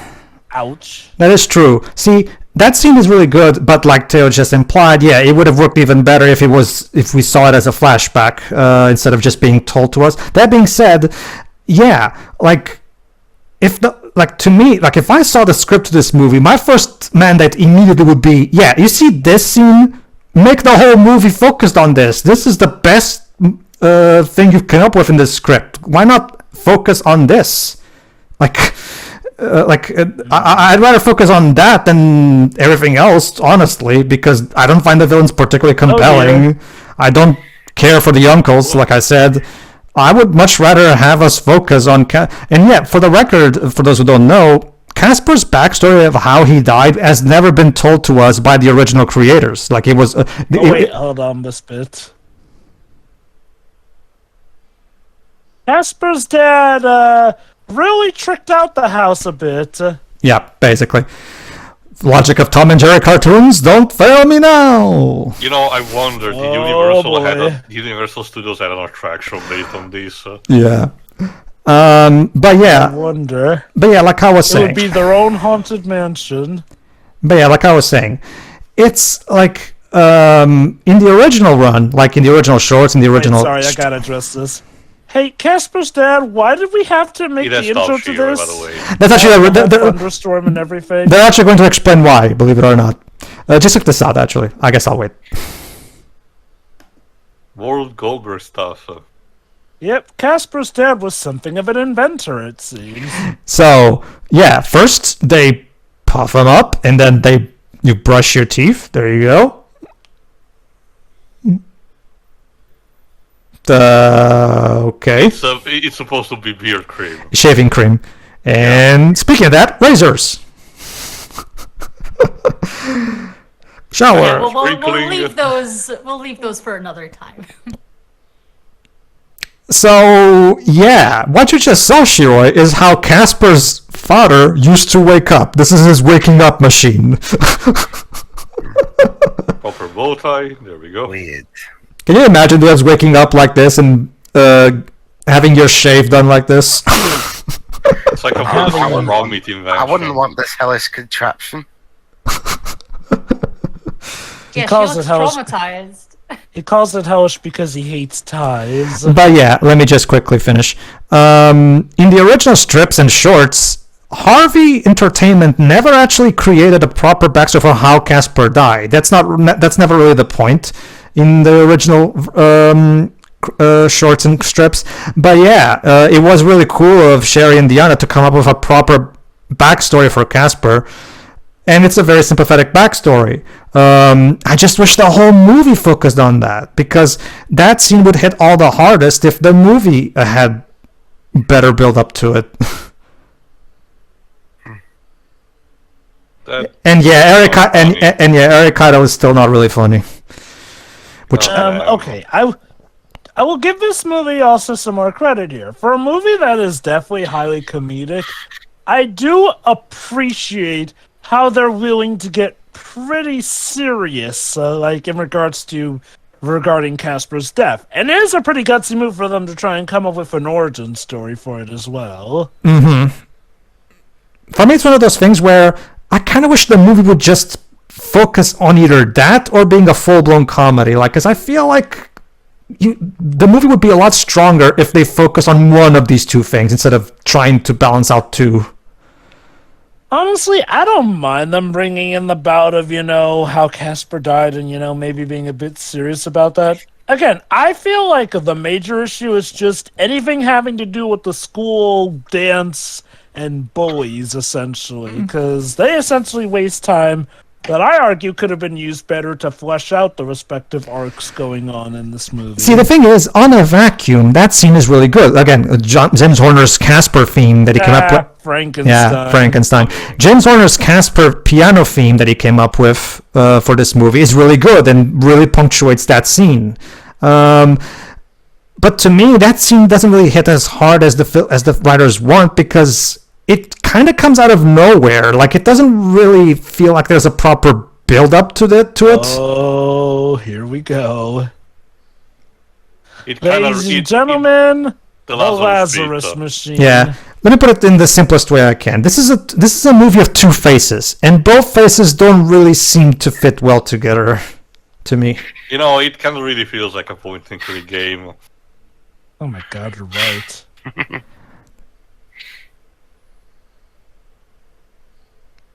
So yeah, ladies and gentlemen, guess what?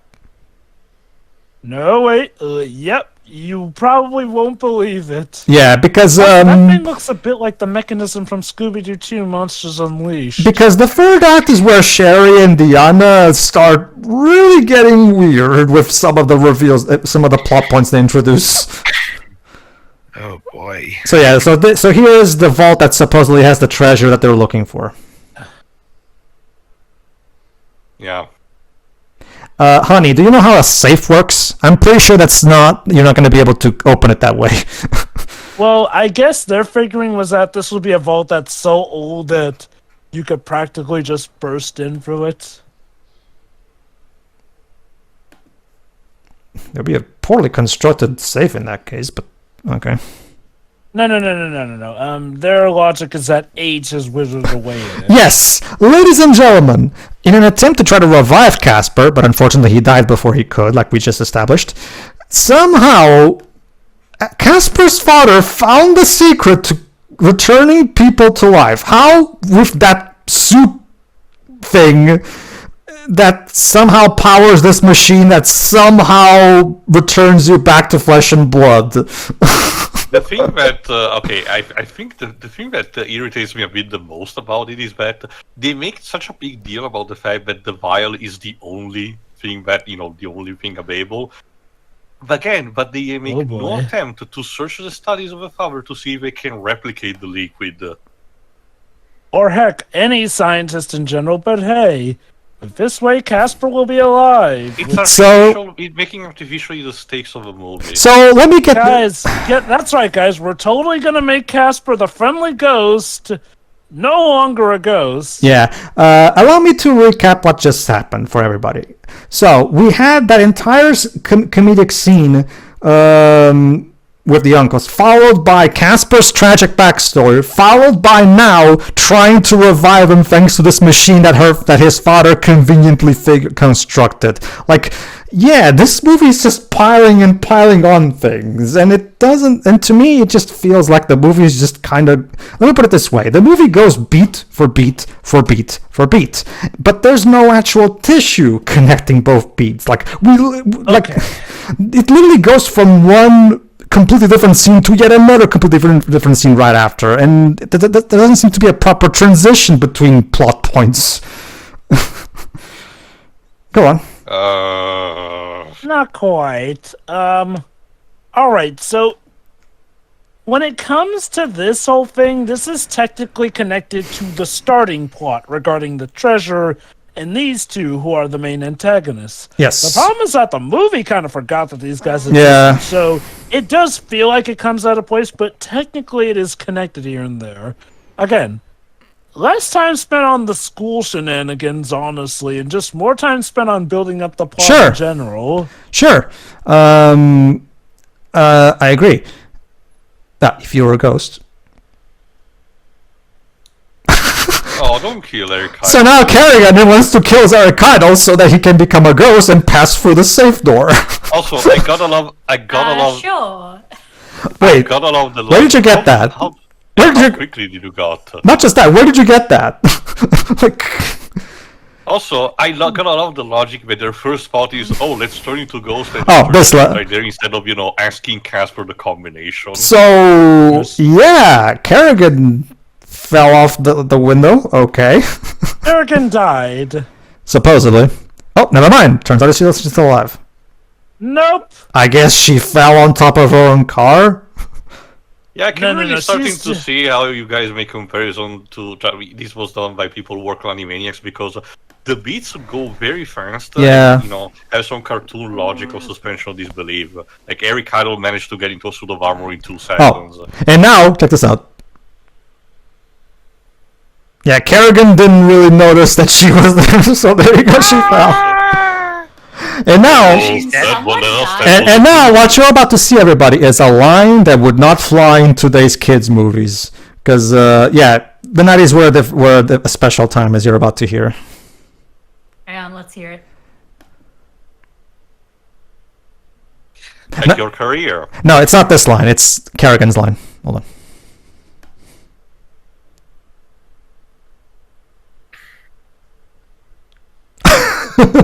The bitch is back. Fun fact, in my country, they translated the line so that she was saying the witch is back instead. Well, there you go. I guess Italy didn't really want to use that word. Probably.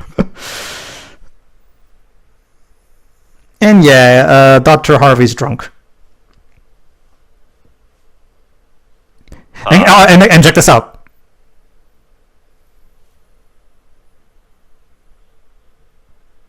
Great, now they want to kill him. Great.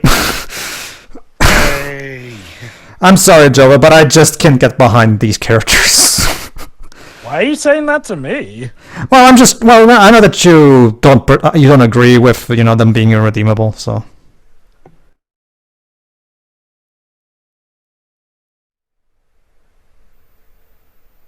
What do you think, Shira? What do you think of these 3 characters? Hold on. They're just terrible. Yeah, pretty much.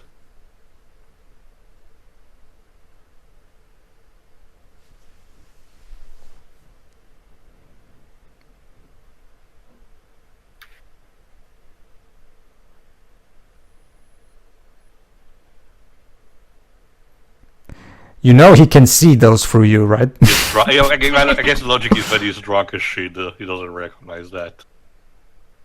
Crit and taken. He's drunk up, so he... Yeah. Basically, Kerrigan critted then. Yeah.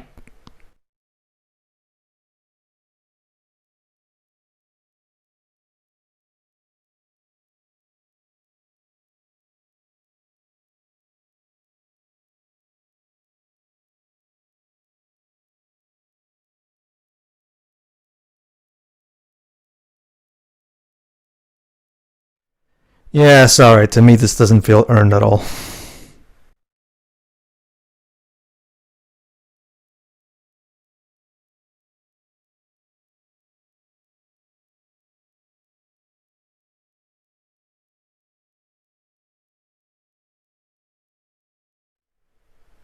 And now they can't bring themselves to kill him. Again, here's my take here. I get what the movie's trying to do, and I don't think they're necessarily irredeemable. Jesus. The problem is just that the writing does not suffice it well. Also, and at this point, Yes. that guy... at this Well, point- it's like, oh, At this point, it is kind of a bout of a little, too late. Yeah. Speaking of which... And guess what? He still dies anyway. Because he falls into that hole in the construction what's that thingy. kind of a hole in front of a bar. Yeah, who the hell puts a construction hole right in front of the door of a bar? Like, Also, Are they supposed to have barriers around them too, so that doesn't? yeah, that too. Safety first. That drunkard that was in one of the scenes as an extra is played by Michael McCarthy, which seems to be doing this kind of... Alright, to say something a bit more positive, again, the effects in this movie aged really well. Kerrigan's ghost also looks really good. Like, even to this day, the effects have aged well. Again, considering this is 1995 CGI. I mean, only a handful of movies of this time had CGI that aged this well. Also, gotta love that the male ghosts are completely naked, but she retains both hair and dress. Yeah, that is... you can tell they went very... Again, to be fair, the ghosts in Casper have always been cartoony in their design and very whatever, it's a cartoon, just roll with it type of logic. She could have still had the ghost body without necessarily being sexualized. Yeah, most cartoons usually do wear... If it helps you... Oh, the female equivalent does have more clothes than the male equivalent. If it helps you, Teo, the girl ghost in the cartoon that's a sequel to this is drawn much more like Casper is in comparison. Okay.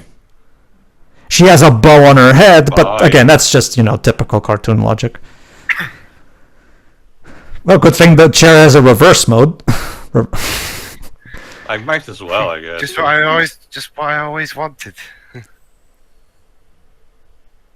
Also, we talked over it, but I want to address something. Kat's dress, because that dress that Kat is just wearing right now, it was Casper's mom's, and Kat said, "Oh, Casper, it's perfect. Can I take it to the dance?" Okay, I am by no means a clothing expert, but when I look at that dress, that looks like something my grandma would wear.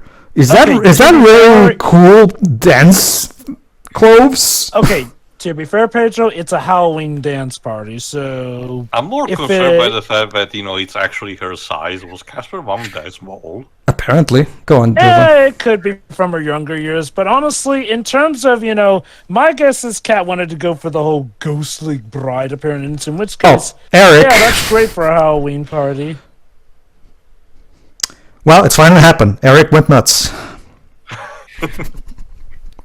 Again, watch Burn Hollywood Burn. Then you'll see it truly be nuts.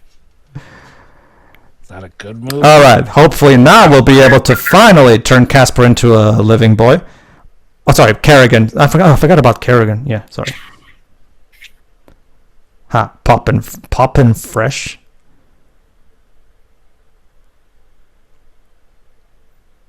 And guess what? Suddenly Dibs grows a spine. I mean, to be fair, literally after everything, can you blame him? Oh, yeah.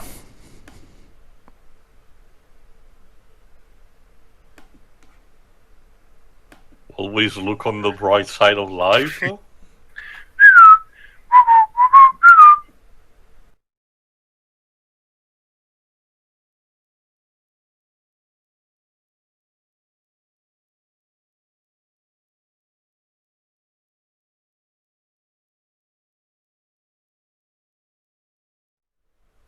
So you're gonna become the Joker? Hold on. Yeah.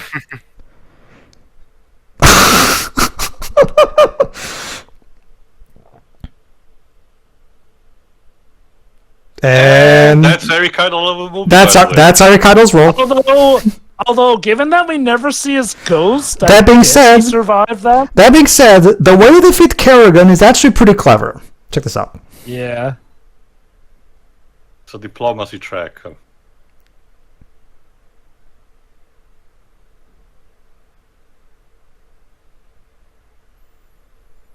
Oh, is that so, Kerrigan? Is it now? In that case, I guess you have. Well, in that case, Yeah, it's time. and God was listening. Well, in that case, I guess I'll take you then. Yeah, they literally tricked her into admitting to God that she doesn't have an unfinished business, so I can cross over. Hey, isn't that nice? Yeah, we should probably cast that. And what was the treasure? The friends you made along the way. God damn it. No, it's something even better.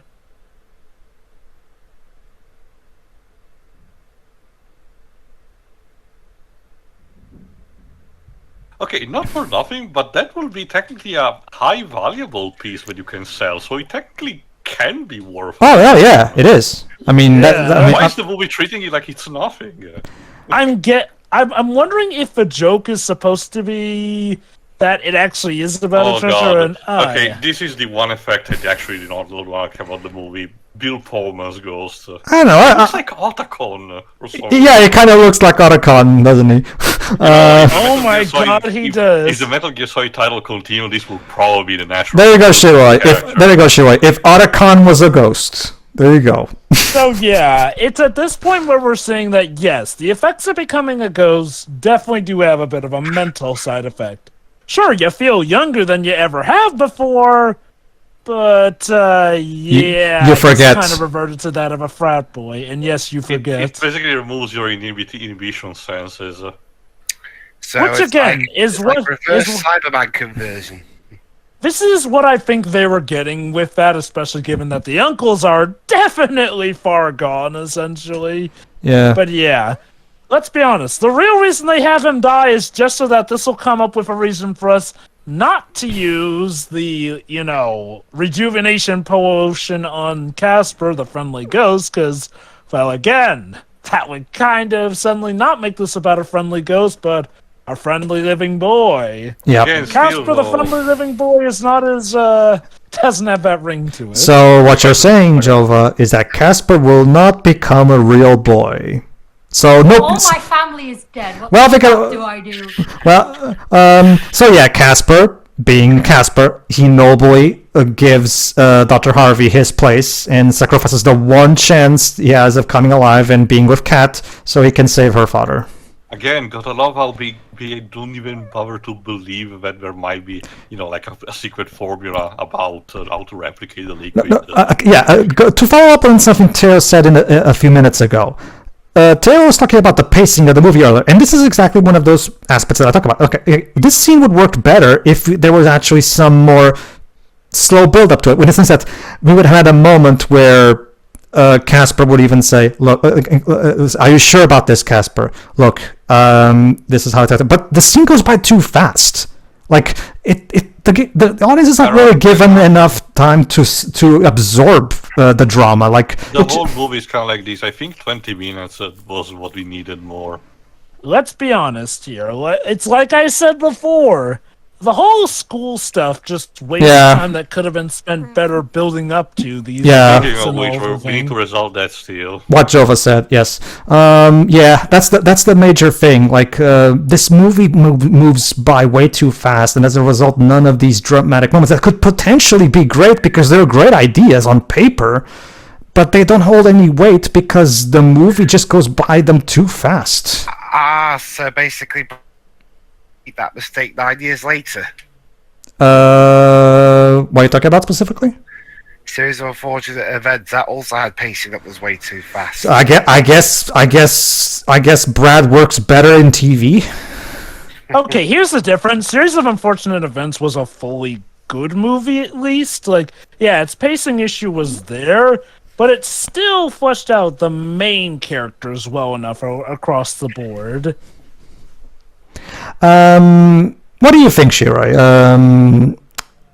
Like, is this working for you? Is this not working for you? What do you think of the overall way the movie's told, telling its story, and all that stuff? It's it's interesting. It's interesting. Okay. It's a little weird. Okay, here's my stance here. What works really works. The problem is that what doesn't work Really doesn't work. Oh, no, here we go. Yeah. Now we're about to get the payoff for this subplot. And We're gonna scare these kids at a Halloween party. Wait. yeah, what was your plan again, honey? Exactly? I'm sorry, but Yeah, it doesn't matter. Yeah, even by this movie standards, this subplot is so stupid. It was And bad just like in the that- movie. Was it even a subplot? And just like that, Shiroi, the subplot is literally running out the door. There you go. That's it. That's the end of the boy subplot. We never see these two again. We never see these two again. There's no resolution of any kind. Again, it's like Jova said, like the high school stuff is such a fucking anchor holding this movie down. Also, what was that Halloween costume Pat on looks nun? confused. What was that Halloween costume on nun with a cigar? And now, okay, Shiroi, believe it or not, Shiroi, the movie's about to get even weirder. Sherry and Diana are now about to pull something interesting out of their hats. You thought this movie is interesting, Shiroi? It's about to get even more interesting. Watch this. God is pleased with you, Casper. God is pleased with you, Casper. I will now help you because you made a noble gesture. No, seriously, I'm not kidding. That's basically what it is. not just God, though. Here you go.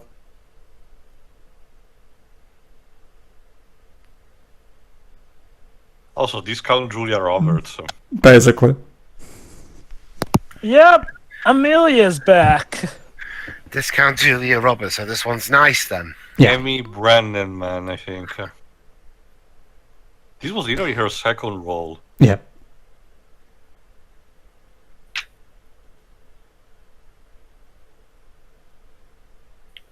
So this was all a Pinocchio plot, essentially. Mixing with Cinderella. Mm-hmm.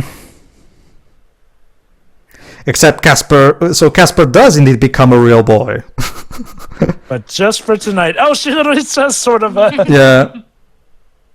Oh, God, only has until 10? You are a child. You have a curfew. She literally just said that. Okay, She literally just said that. She right. Cinderella wasn't 12 years Okay. old. Oh, okay. So, okay. So a bit of an offer saving throw. He's 12. Yeah, yeah. That's apparently 13. Also, so- Amelia, not for nothing, but what version of Cinderella is you familiar? Because in some versions she actually is that young, but yeah. And now we also get another highlight of the movie for me. This is the part of the movie that I always really enjoyed as a kid. Why? Because of the song "Remember Me This Way." Those of you who are familiar with 1990s movies know that the 90s were famous for having really sweet ballads as theme songs, as the most famous, of course, being "My Heart Will Go On" from Titanic. And this is one that I always love, and I still love to this day, and listen regularly because I really like the lyrics. Oh my God, who's that stud? So, yeah. Seriously, what were up with all the girls averting their gazes towards him? Yeah, for the record, if I remember correctly, this is not Malachi Pearson himself. I think it's another actor. Devon Sawa. Yeah, Devon Sawa. Working still, he's very. Basically, this guy, Devon Sawa, is playing live Casper, but the voice is still Malachi Pearson's. He's dubbed over. I guess they think he's dressed like the Phantom of the Opera or This something. this was also his second role in his career. Yeah, this song is called "Remember Me This Way," and one of the particular lyrics that really fit this scene is, well, actually, I'll wait till we see a bit, we hear a bit more. Shiroi, that's Alex from the first time Final Destination. Huh. Oh. Wait, hold on. But wasn't he trying to cheat death in that movie too? Yeah. Yeah. Oh, wow. Interesting typecasting. Please no. Do you Oh, no? Do you really that line? Again, he's from older times, so I guess, as far as he knew, that stuff's okay. Also, she didn't know that was Casper beforehand. Strangely, That's his Jova. way of... Strangely, Jova, the fact that that justification for the line doesn't make me feel better. Sorry. Oh, no. Oh, no, Alright, trust me. By all this- means, it's This still interaction Zicky. is actually better, well. All right, and now Amelia gets to finally give Dr. Harvey some closure.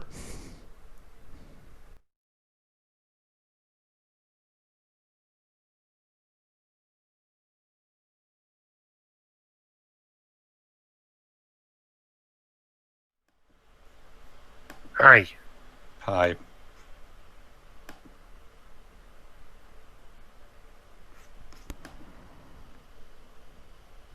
It is you this time, isn't it? Yes. It's just me, dressed in red. Which kind of implies I may have come from hell, but don't Yeah. worry, I'm from the good place. Yeah, she's supposed to be an angel, but she's dressed in red. Aren't angels usually dressed in white? Maybe they ran out of white clothes. Maybe. But yeah, it turns out that the uncles actually did call her in. Sorry, not enough for me. Sorry, I was just. Me neither. Again, I don't I'm blame. sorry. It's also Yeah, it's like... like- it's Hold on, let like Jova it's just finish. joking out. Go on, Jova. Thank you. Look, like I said, I still do find them to be terrible. I may not think that they're as irredeemable as I used to think, but that's only because I can see what the writers were trying to do here. That doesn't mean I think it works here, and it really doesn't. Like, the uncles were fine enough when it was just pranks and whatnot. That bit with the wife was going way, way too far. And again, I get it. The idea that being a ghost does drive you that insane, essentially, when I'm guessing you don't have as good a tether here. Because I do wonder if the main reason Amelia is still looking fine as a ghost here is because, well, she was legit a good person and she has a strong tie to the family that's still alive. Now, granted, that is me playing screenwriter here, because otherwise, I don't know why Amelia looks fine, whereas Casper looks like a cartoon, the free ghost looks the way they say do, and Kerrigan. Well, remember, Joe, but the movie justification is that she's an angel. She's not an actual ghost. She's an angel. So I guess. Not an unfinished business. But yeah, it's like that bit in Alaska where in terms of you're not going to be able to redeem the character. It's like that bit in Alaska where that horrible child was like, "Well, I wish you died, Dad, and not the mom." All right, let me quickly talk about the lyrics since okay, one particular again because when you actually think about the lyrics that are being sung for Remember Me This Way while Casper and Kat are dancing, the lyrics hint at, again, another potential good plot thread that could have been explored in this movie, which is, and I quote, allow me to read the lyrics, which, again, this kind of works for Casper's thoughts as while he's dancing with Kat, basically. I'll make a wish for you and hope it will come true, that life would just be kind to such a gentle mind. If you lose your way, think back on yesterday, remember me this way, as in remember me this way, as he was right before he turned back into a ghost, basically. Again, What's that? Goose is kissing a ghost? Again, if the love story was better handled, this could have been a really sweet scene. There's so much untapped potential in some of these really good ideas. It's such a shame that it doesn't really come together at all. I love how the teacher basically just... This is one of those movies. This is one of those movies where I desperately want to love it because I know that the people who made it were genuinely trying hard to make something good, but it doesn't really work. And there you go, Little Richard's cover of Casper the Friendly Ghost. Who are we dressed as? Little Richard, I guess? I don't know. There you go. The song! They played the song, everybody! Oh man, I do like this rendition of the tune. Oh, it is. I'm actually more familiar with this rendition of the tune than Most the people original are. one. Yeah, most people are. Because this movie created a whole new generation of Casper fans, so... Believe it or not me. I actually saw the old cartoons way before I saw this film. Well, kudos to you, Dibs. High five. Like me. Alright. With us getting And the movie ends. There's going to be a moment later during the credits where Stretch suddenly shows up and does the whole "made you look" thing that the genie does in Aladdin, right? But aside from that, we're done. There's no after credits scene. Theo. There you go. Steven Spielberg was an executive producer. Well, yeah. Remember, Jova? Back in he was a huge part of the marketing. Jova. They put his name all over the marketing. See, there you go. I'm wondering why the Wikipedia page never mentions him. I don't know what to tell you, Jova. Theo, final thoughts. Okay, again, sorry audience, I forgot what my original thoughts were doing our first commentary, but this movie is still as messy as Pedro mentioned, but I can mostly see the good intentions of what were done in this. It shows also the product time it was made, again, the 90s. Casper's entire attitude is retooled to fit the decade for the better and the worst, but mostly the worst. The three uncles, which became basically a mainstay after this, are interesting addition, but yeah, I forgot how very mean-spirited they are in this first movie. I generally forgot the degree or such. Again, despite that, I can see what the movie was trying to do. I don't mind the fact that it tries to balance out comedy and the sorrow, trying to explain Casper's origin story, but I think it needed a bit more weight on both. Like I said, 20 more minutes of this movie needed to add on more that. Expand more of the subplot and let them conclude. Like, even Tara Maine thought that the catalyst of this movie, the fact that, Kerrigan, inherits the house and everything, is barely glossed over, and it's end before you actually know it. It's almost a blink and you miss moment. There are also a lot of questions unanswered, like how did the property pass on to Kerrigan's father? Did he knew anything about it or not? Why did he, allow her to have it?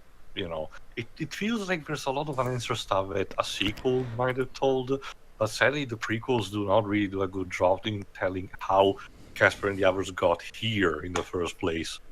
I don't know if the sequel animated series actually does what they just said. Again, I don't really think I can answer you there. Sherry, Stoner, and Diana Oliver approach the cartoon the same basic way they approach animating. It's just a comedy cartoon. The sorrowful aspects of this movie don't really carry over into the series. I don't mean necessarily that. I'm talking more just about answering the questions more than anything. Oh, no, they don't. Not really. So in a way, again, James Horner's score also is the other big highlight of this. Really trying to carry the movie on its own. Same goes for the special effects. So there might be one or two minor flaws, but for the time, it was damn impressive. Again, release above the average shit that New Line Cinema was doing around the time. So yeah, I don't really know what to say about this. It's a movie that probably needed to be made around the time, but these days it's best to be just to look at for knowledge's sake and not much else. So I wouldn't be surprised if this gets rebooted probably in the near future. Surprisingly, Universal doesn't know anything about that yet. But again, as we told, the prequels have not been released properly in recent times, so I really guess we're just sitting on the property not knowing what to do. Who knows? Again, Tio, once you said, just going back to what I stated here, it's weird that they didn't give this movie proper follow-ups here. Do not get me wrong. This movie has problems, but it made a lot of money, and it's not like it's a complete dumpster fire either. Oh, sure. It's at worst, half-and-half movie that, again, I feel could have ironed out problems with proper follow-up. Actually, Wikipedia tells me something. There was supposed to actually be a sequel with Simon West wrote a screenplay for it in July. But in July 2000, Universal did can it because of a disappointing set for the direct-to-video prequels and apparently hesitation from Christina Ricci. Gee, Universal, maybe if you treated better property, this would have not happened. So what you're saying is there was supposed to be a proper follow-up, but because and again, This is me going strictly off of memory because it's been like eons since I last saw those prequels. But from what I recall, they are not nearly as good as this movie. Oh no. Again, maybe Casper Meets Wendy, despite it having a 17% on Rotten Tomatoes, is better than I remember it being, because that's probably the one. Ironically, that's the one of the prequels I remember more. Let me put it this way. I still remember just a scene here and there. Let me put it this way. Spirited Beginning, based on what I remember, because it's also been a while since I've seen them, to be fair, but Spirited Beginning is pretty bad. I remember Casper Meets Wendy being better, but at the same time, it's been a few years, so I might also have to watch it again. Again, when we watch them, we'll see. That said. Let me see if I get the logic right. Oh, these two prequels that we did horribly didn't do so well. Clearly that means that an actual proper follow-up will fail. It's not like, maybe we made our own dumb mistake or anything. Yeah. Seriously. Let you know that even before being bought by Comcast, Universal did not really have the best ideas in mind. But to finish off quickly, so yeah, it's a mixed bag. But I'm mostly leaning towards the positive, with a note of sorrow, or how things turned out. I guess that's the best way to describe it. Dibs. It's honestly really not all that good. It's just a bunch of really unfunny jokes, and like you guys said, the pacing is way too fast. So basically, Brad learned close to nothing from the making of this movie. The only difference is I think the jokes in Series of Unfortunate Events were funnier. And I'm not sure if that's just to do with the fact that it had the writer was different. I'm also going to argue that for as rapid as the pacing may have felt in Series of Unfortunate Events, it's only really felt with the reptile room. Otherwise, they felt relatively well paced out enough. No, Lemony Snicket's in A Series of Unfortunate Events is a massive improvement over this movie. Mm-hmm. But even so, in regards to this movie, I can see the good from Brad Silberling as a director. He's certainly got a visual style that's I wouldn't say unique, but at least he pulls it off well. And what do you think of James Horner's score? It's fine, but unfortunately, again, that's Silberling's biggest problem: the pacing. Yeah. It's just way too fast. It's like he's like the American version of Mike Newell. Yeah, that's about it for me. It's just kind of big. Jova. This movie is frustrating, to say the least. Okay, so...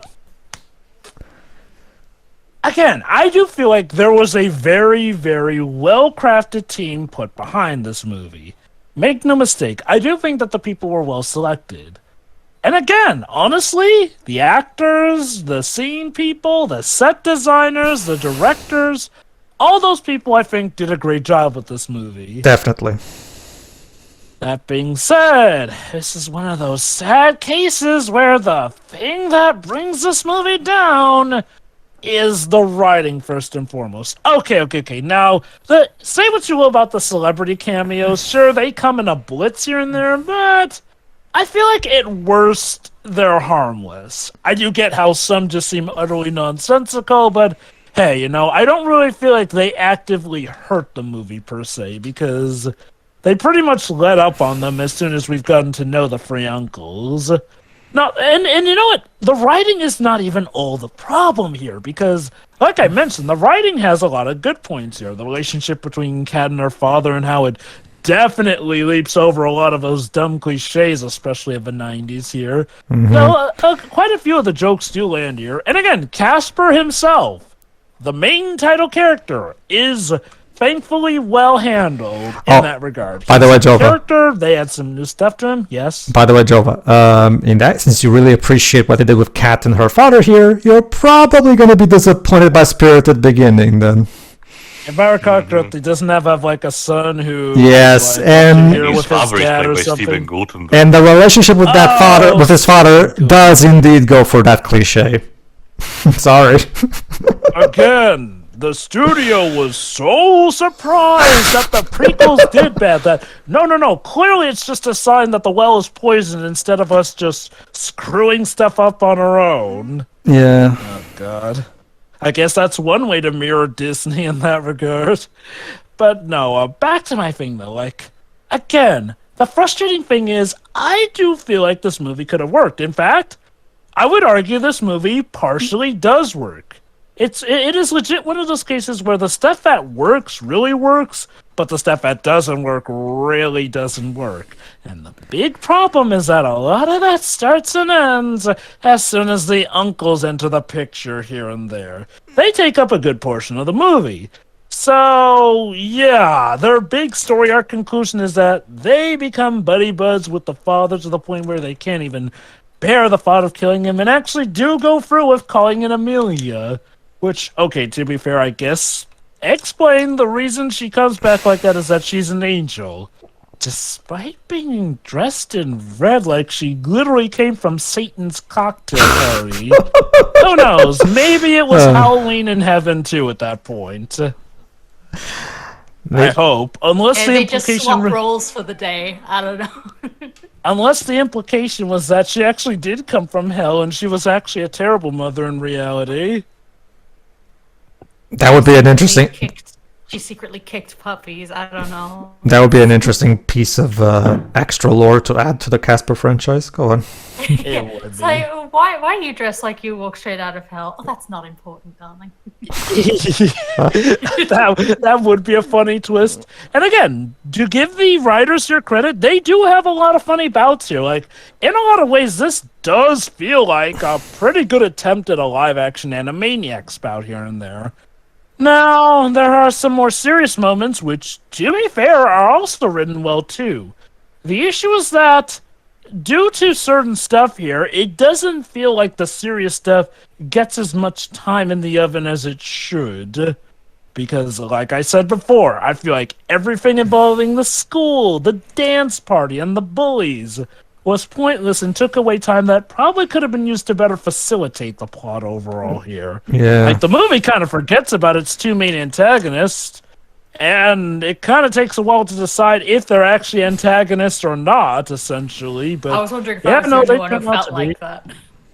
Oh, trust me, that's how I feel every time I see this movie. Like, at first it's like, oh, these two are more like, the linchpins and stuff, but then, nope, the movie decides that they're antagonists. And okay, I'll give Kathy Moriarty this, though. She definitely does a great job playing the ever-crazed Kerrigan, who gets even more crazier after she dies.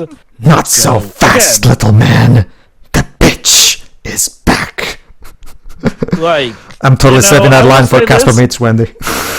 I really do get the feeling that the Animaniac writers were just taking everything that they had repressed writing a kids show, since, again, PG rating, so that word's A-okay to say here.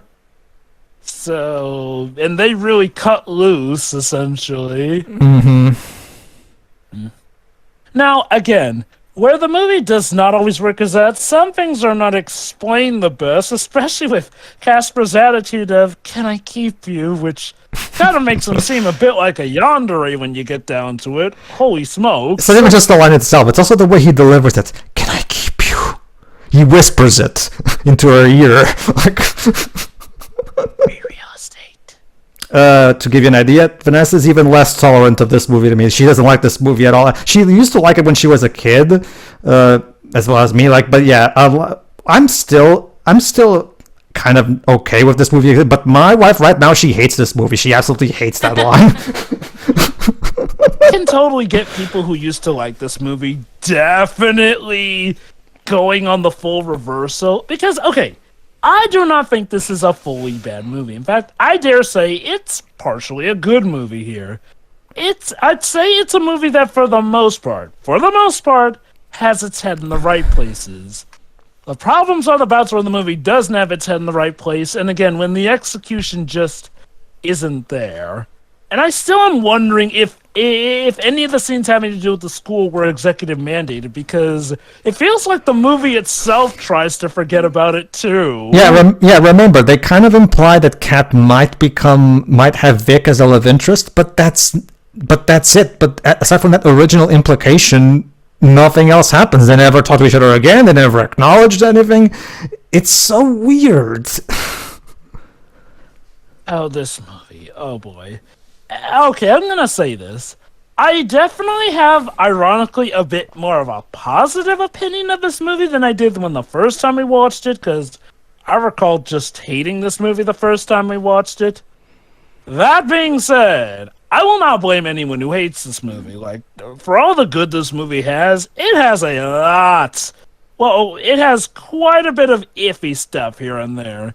And, well, I will not blame you if you're not convinced by the uncles supposedly getting better, because that is not the best executed. I will not blame you if you are not enraptured with the serious stuff, because it kind of comes out of nowhere and really does not get the best handling. Okay, I take that back. I do think it is relatively handled well in the scenes it has, but it's not facilitated well. Allow me to help you. Due to, again, the pacing. Yeah, allow me to help you. The scenes that are serious are good in a vacuum. The problem is that they don't live in a vacuum. They have to fit in with the other pieces of the puzzle, and they don't really fit all that well.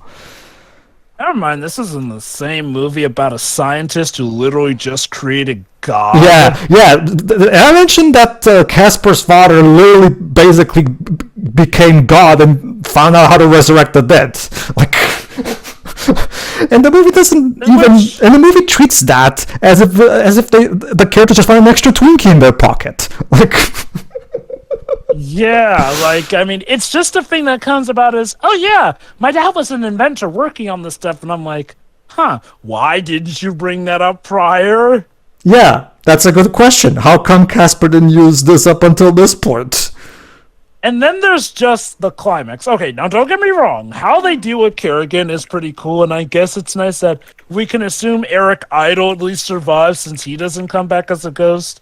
That, or he just had no unfinished business himself, I guess.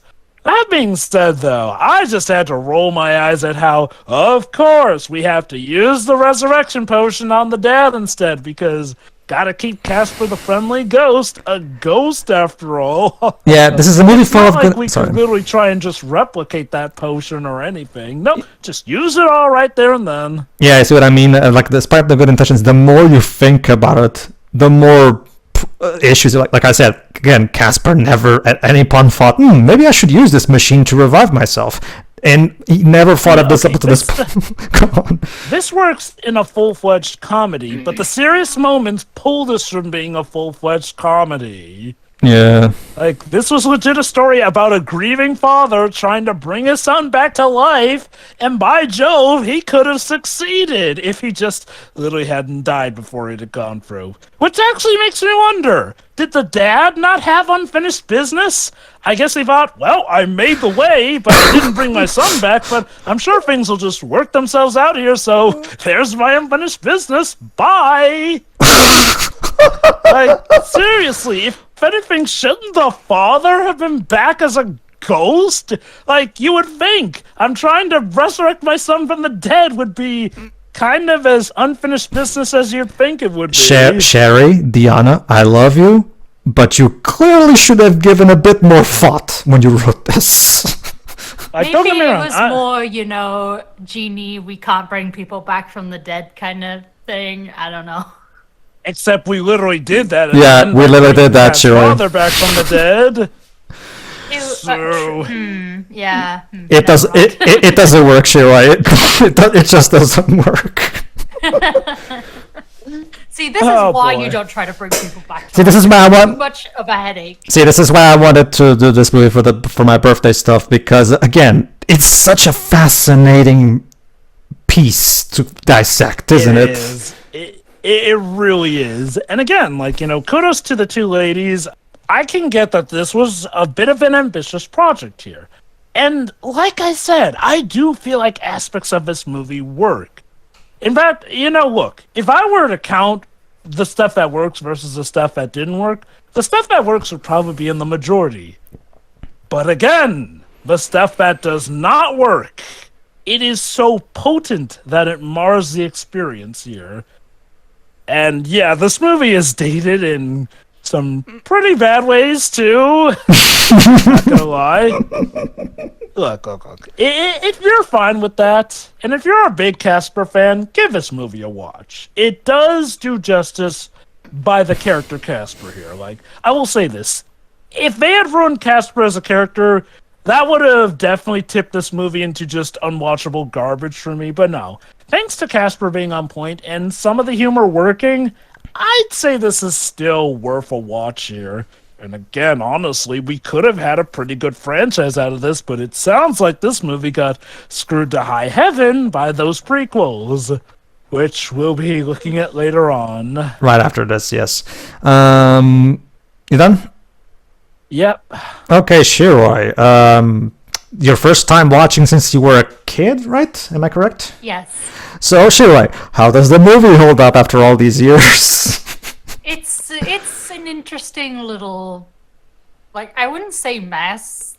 Like, it's an interesting little concoction we've got going on here, because, like, some of the humor does work, but then you have others, like I've heard far worse. It has not aged well still. It's like, I feel like a lot of this stuff just kind of, like, being in animation takes the edge off of some things, so, like, having a lot of these kind of jokes in live action is just a little off. Mm-hmm. But, again, I've heard worse. The villains, like, I kind of assumed they were villains to start with, but then I was like, oh, maybe they're not, because they're, like, not in the movie the majority of the time. And then they come right back into the picture. Yes. They did have some fun moments, and the soundtrack is also, like, they went all in on the soundtrack. Oh, yeah. Like, trust me, like, if you go after this, listen to Casper's theme, James Horner, his theme, da-da-da, da-da-da. It's such a sweet, melancholic theme that really sells that scene where Casper is telling his backstory. It's such a shame that the emotion doesn't quite hit the same highs as the music, because the music is trying its hardest to sell you this, but it doesn't quite work. I think it was Jova who said that I feel like they should have gone the flashback route with that one. Definitely. Show us. Again, number one rule of filmmaking: show, don't tell. This is a visual medium. The movie, like, it looks good for the, like, you know, with the CG and stuff. So. But Shiroi, what about that wonderful line of dialogue that clearly Sherry and Diana were very proud of because they used it not once but twice? Oh, the "Can I keep you" line. Allow me to remind everybody, this is the second entry, like Shiroi even said. Everybody. Sorry. Yeah. Good night, everybody. Yeah, like Shiroi actually even said during our commentary, consider this movie as the second part of our 90s awkward duology. With Hook, we had the whole, thing with the whole Tinkerbell lusting after Peter as a baby thing, as well as the whole, no, Peter, don't kiss my granddaughter. She would be heartbroken when she finds out that she can't keep you. And now we have this thing where Casper's like, hey, cat, can I keep you? That's so possessive and weird. I know they're trying to be endearing, but it just doesn't come off like that. It's like, it's one of those, this sounded better in my head, and it should have probably stayed in your head. Again, I guess in the older times when this stuff was said, it sounded more natural. But I guess, but I don't know. I can laugh about it at least, but it's still very awkward. Try doing what I. Yeah, sorry. I get what you mean. Try doing what I usually do, Shira. Next time you're fast, I'm gonna go, Alice, can I keep you? See what she thinks. Let's see how she reacts. Let's do a social experiment like I do. It takes a lot to freak Alice out, but from my personal experience, with Vanessa. Well, Vanessa actually. Okay, has Alice seen this movie? I don't know. I'll ask. Well, I'll ask. If she has seen it, she probably will know. But if she hasn't seen it, yeah, all the better, because that way you get a pretty awesome, fresh reaction. So, that being said, No, it's fun. So from my experience, my honey doesn't really like it. Let's see. So it should be fun to see how yours reacts. But go on. The way they defeated, I guess, what's her name was pretty clever. Mm-hmm. Kerrigan. It didn't take much, Kerrigan. but it was good. The bullying subplot, I won't even call it a subplot because it wasn't in the movie enough to be a subplot. Yeah. Like, for me, the subplot would be the father's antics. Like, Yeah. that's actually a subplot. So,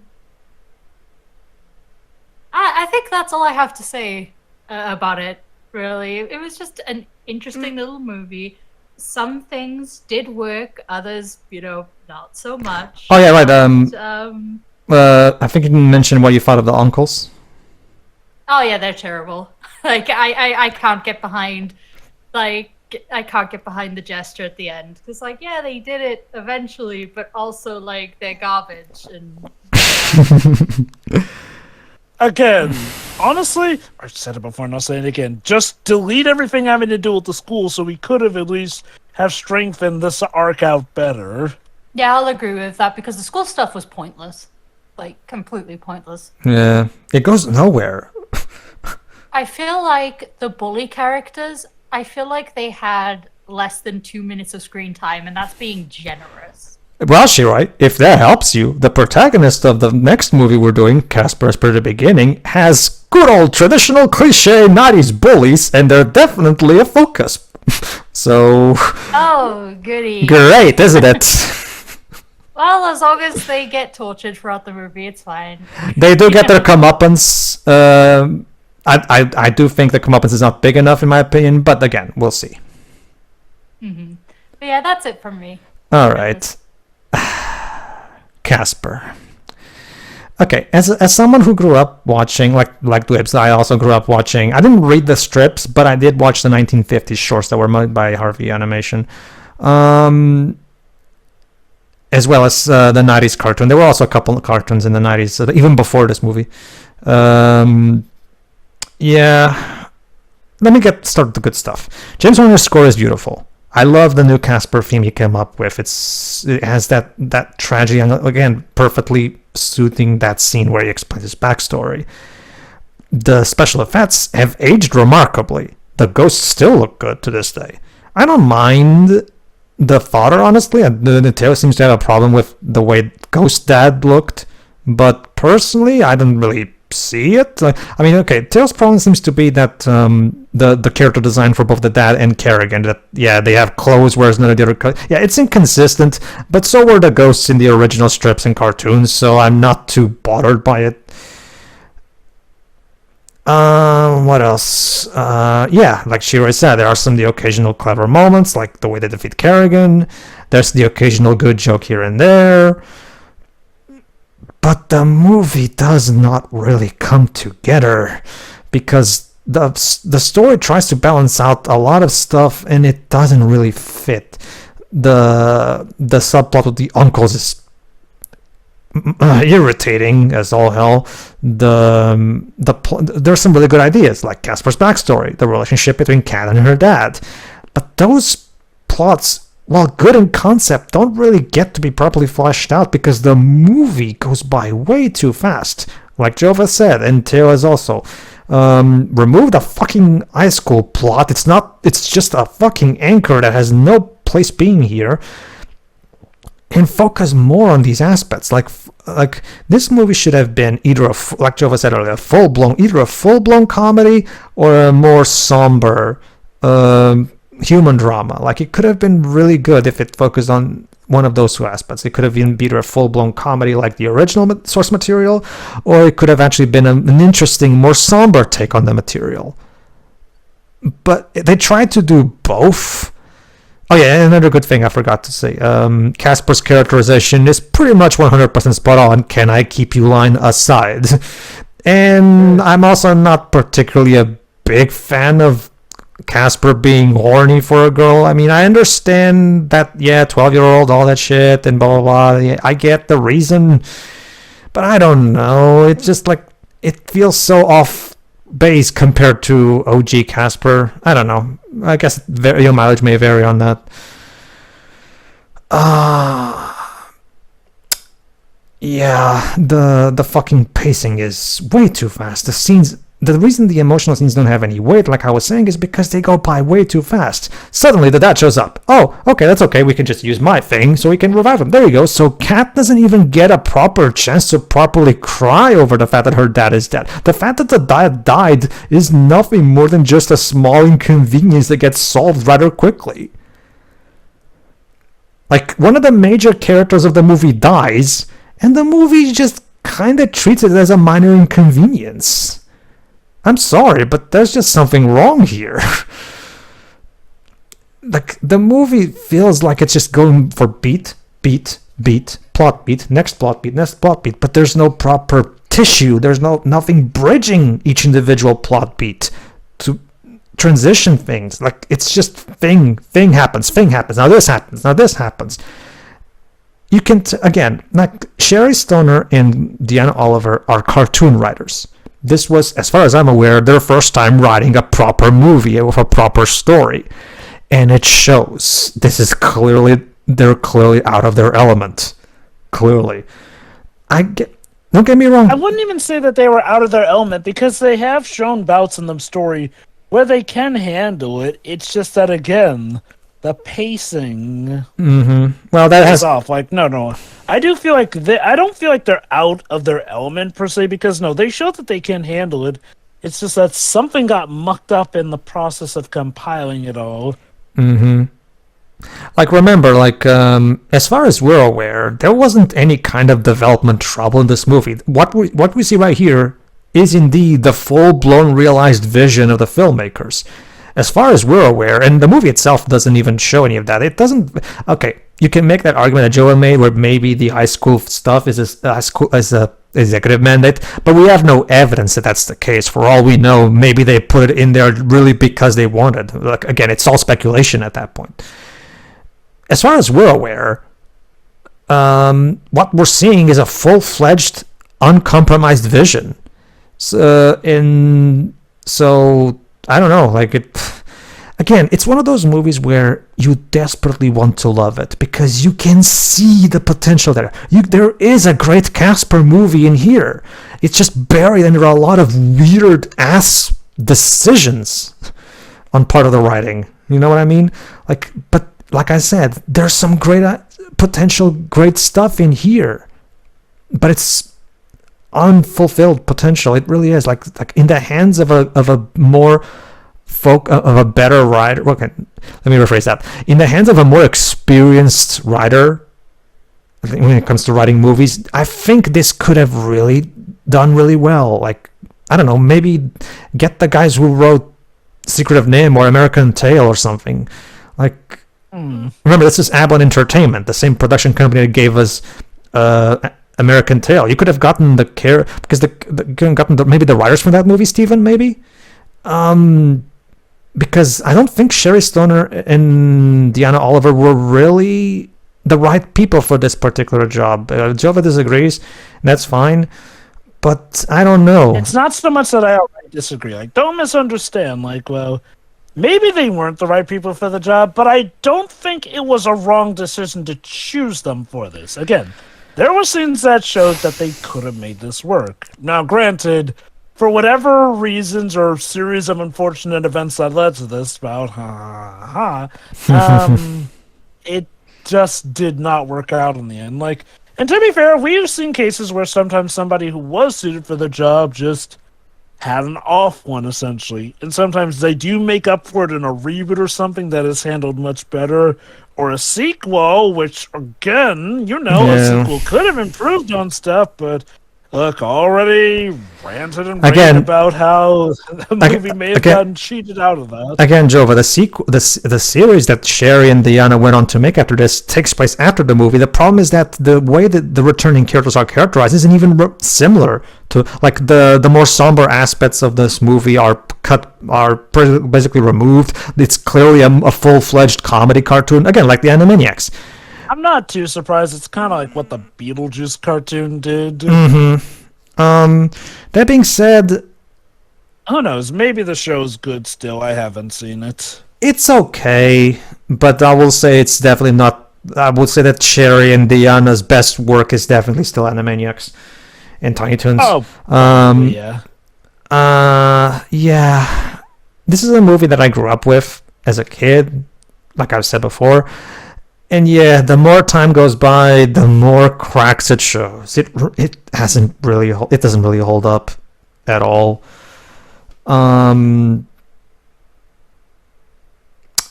I guess that's all I have to say. It doesn't really work as well as it should. It's a shame, and like Jova said, it's a shame we never got a proper sequel that could potentially maybe improve upon things, but I guess Steven and the other producers and by the way, Kathleen Kennedy is also one of the executive producers, by the way.